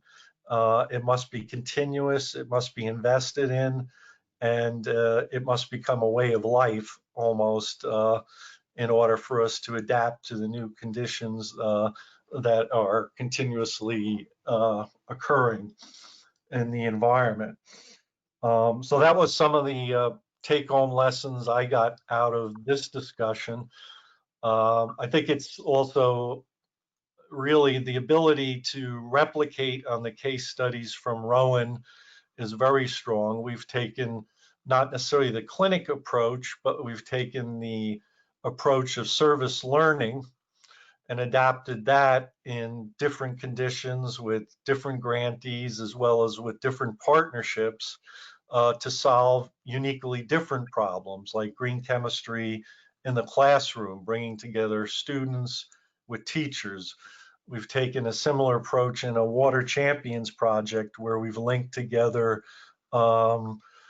again, teachers at a local level with their high school students to do water audits in small businesses.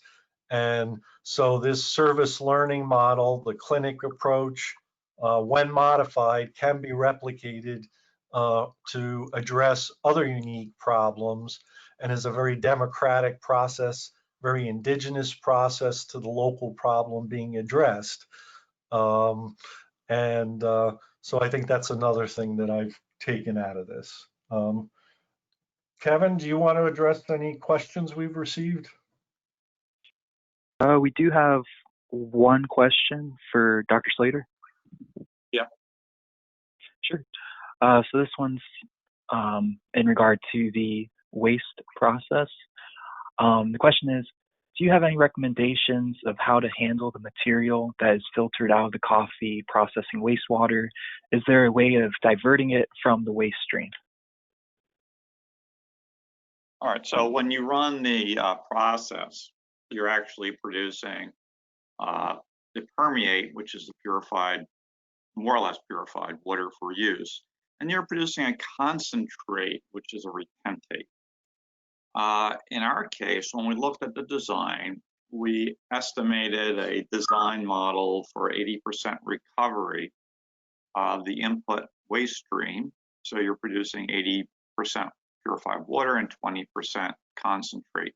Now, unfortunately, as in most cases, the concentrate will then be sent on for treatment, but it's now at a much reduced volume to be treated.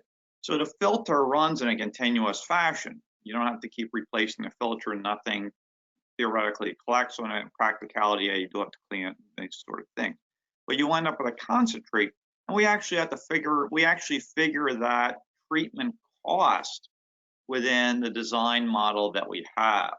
So these are not perfect processes. So we don't go and say, oh, we zap this with this process and eliminates all the organics and inorganics. That's theoretically, it's not possible.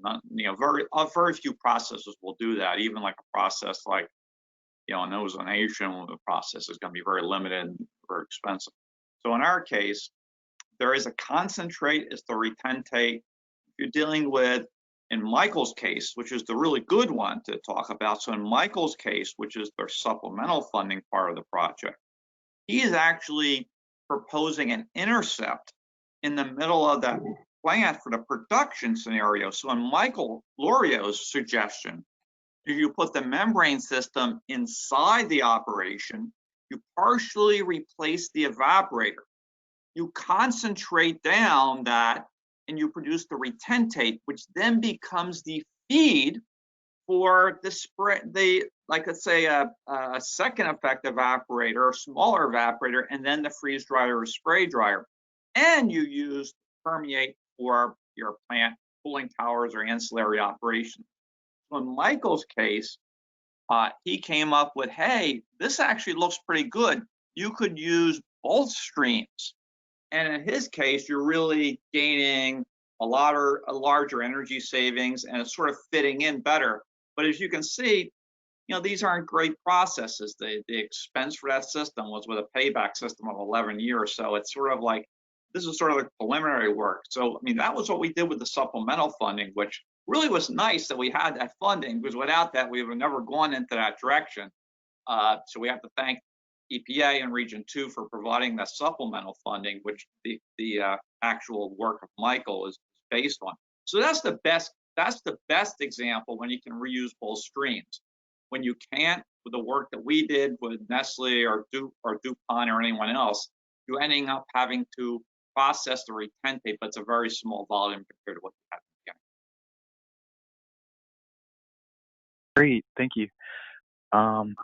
And yeah, I'm a recent grad, and just hearing the specifics involved with these different case studies, it's something that keeps me engaged or interested in, growing sustainable organizations. We do have one more question that I think Bob can address really quick. It was related to the Grange picture that was on the slide there. Maybe we could tie it back to how different businesses might cooperate in that type of situation where the business that operates on top of the roof coordinates with the business that has the smokestacks off in the background.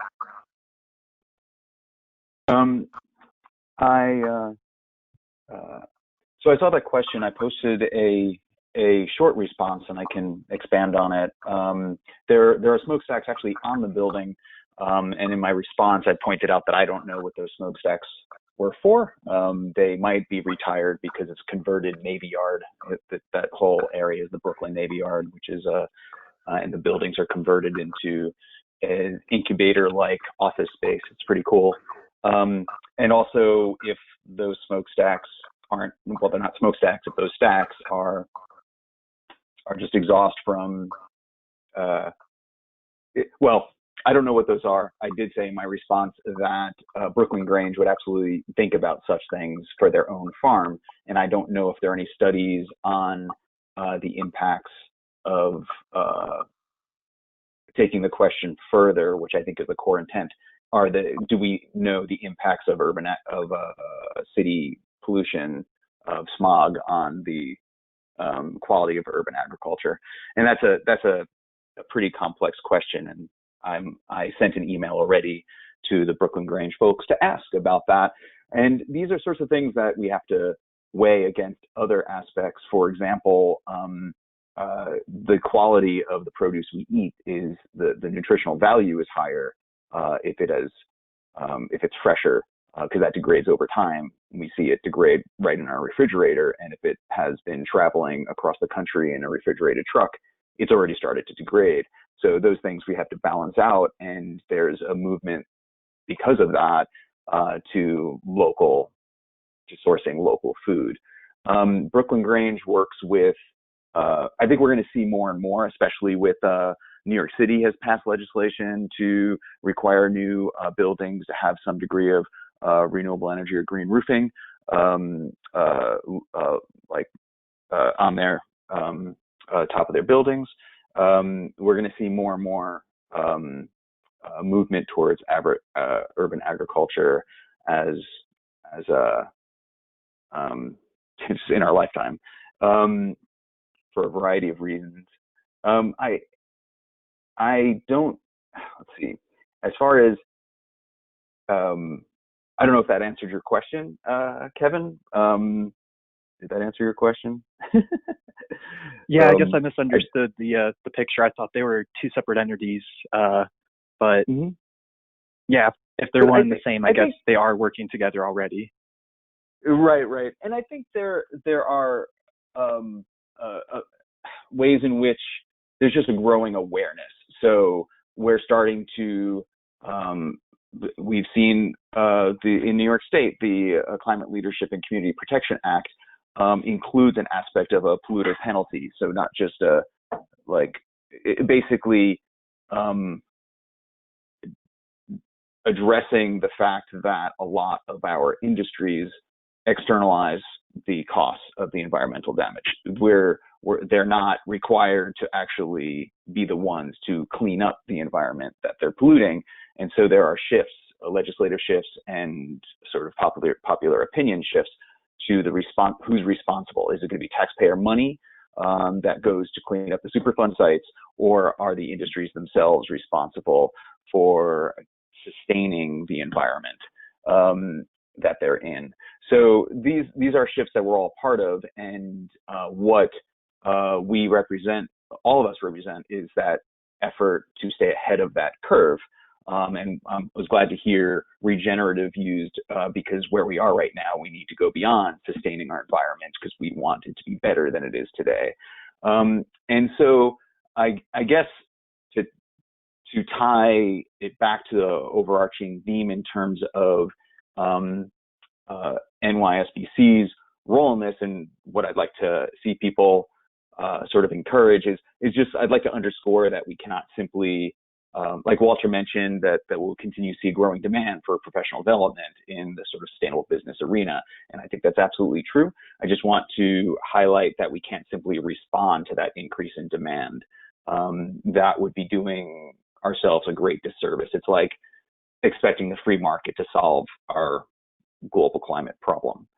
We actually have to drive the demand. The academic research is fascinating here, and it's absolutely essential, and the professional development is key, but we need to create stronger demand and drive the demand for that professional development that hinges on all that academic research. And I think the best way to do that doesn't come straight from academics to the public, to the business owners, any more than it does in every other aspect of our lives.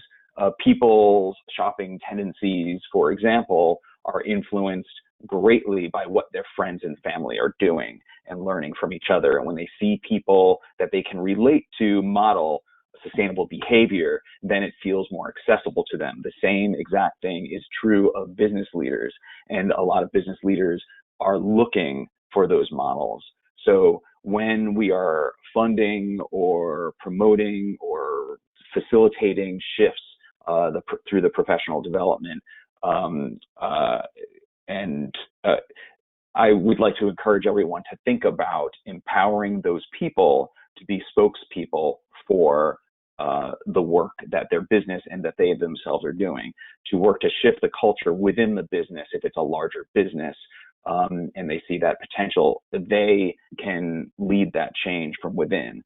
And for those business leaders to not just do the right thing, but help communicate their story. It works to help improve their bottom line through the marketing of that story, because shoppers are looking for that. But it also enables others to see that path so they can get on it themselves, other business owners. Great, thank you. That's all the questions. Okay, thank you, Kevin. And I think if there are any further questions that we haven't been able to address, feel free to send them to me at my email address on this slide, shep.walter@epa.gov. And we're just simply out of time. There's a lot of things here to discuss. So I'd like to just wrap things up and thank everybody again for your participation. As a reminder again, for those of you who are thinking about applying for P2 grants, we have these upcoming grant opportunities, but please remember the pollution prevention grant, RFA, the new submission deadline is April 30th, 2020. That's replacing an older deadline. So again, April 30th, 2020. For the source reduction assistance grants, May 15th, keep that on your radar screen. And for those of you who have found these topics of great interest, thanks to our National Program Office, they are also offering a P2 Hub helpline. The number is listed on this slide. And hopefully there'll be a lot of good things coming out of the P2 Hub in the future, playing a role of providing support for a lot of the great activities that are going on across the nation. With that, on behalf of the EPA Region 2 Pollution Prevention Program and our Office of Pollution Prevention and Toxics, we hope you found the presentations of great interest. I think they're illustrative of the promotion of sustainability through a diverse range of organizations It touches on policy, business capacity building, the importance to drive us towards sustainability. You've seen two specific examples of direct technical assistance to industry in which students have received unique sustainability skills and an education that is of a high value added when they go out into the job market. You've also seen how once education is completed formally, it must continue through life, and how the International Sustainability Society of Professionals is helping to do that, as well as how the New York State Sustainable Business Council is promoting that in their environment. In conclusion, in an effort to make our organizations more sustainable, we need to engage in a long-term process that integrates continuing policy, technology, and innovation upgrading that is complementary, continuous, and evolving to benefit and meet the demands of society. We hope you'll enjoy our next presentation on March 31st, 2020, for another webinar on building sustainable organizations, making a difference, and measuring success. Two presenters there will be Con Edison and the Estee Lauder companies. We look forward to you receiving a notification and a follow-up email after this webinar, which will request you to respond to a short survey. We hope you'll take the time to respond to that. And again, thank you for your webinar participation, and stay healthy and have a wonderful day. Walter Schepp, have a wonderful day, everyone.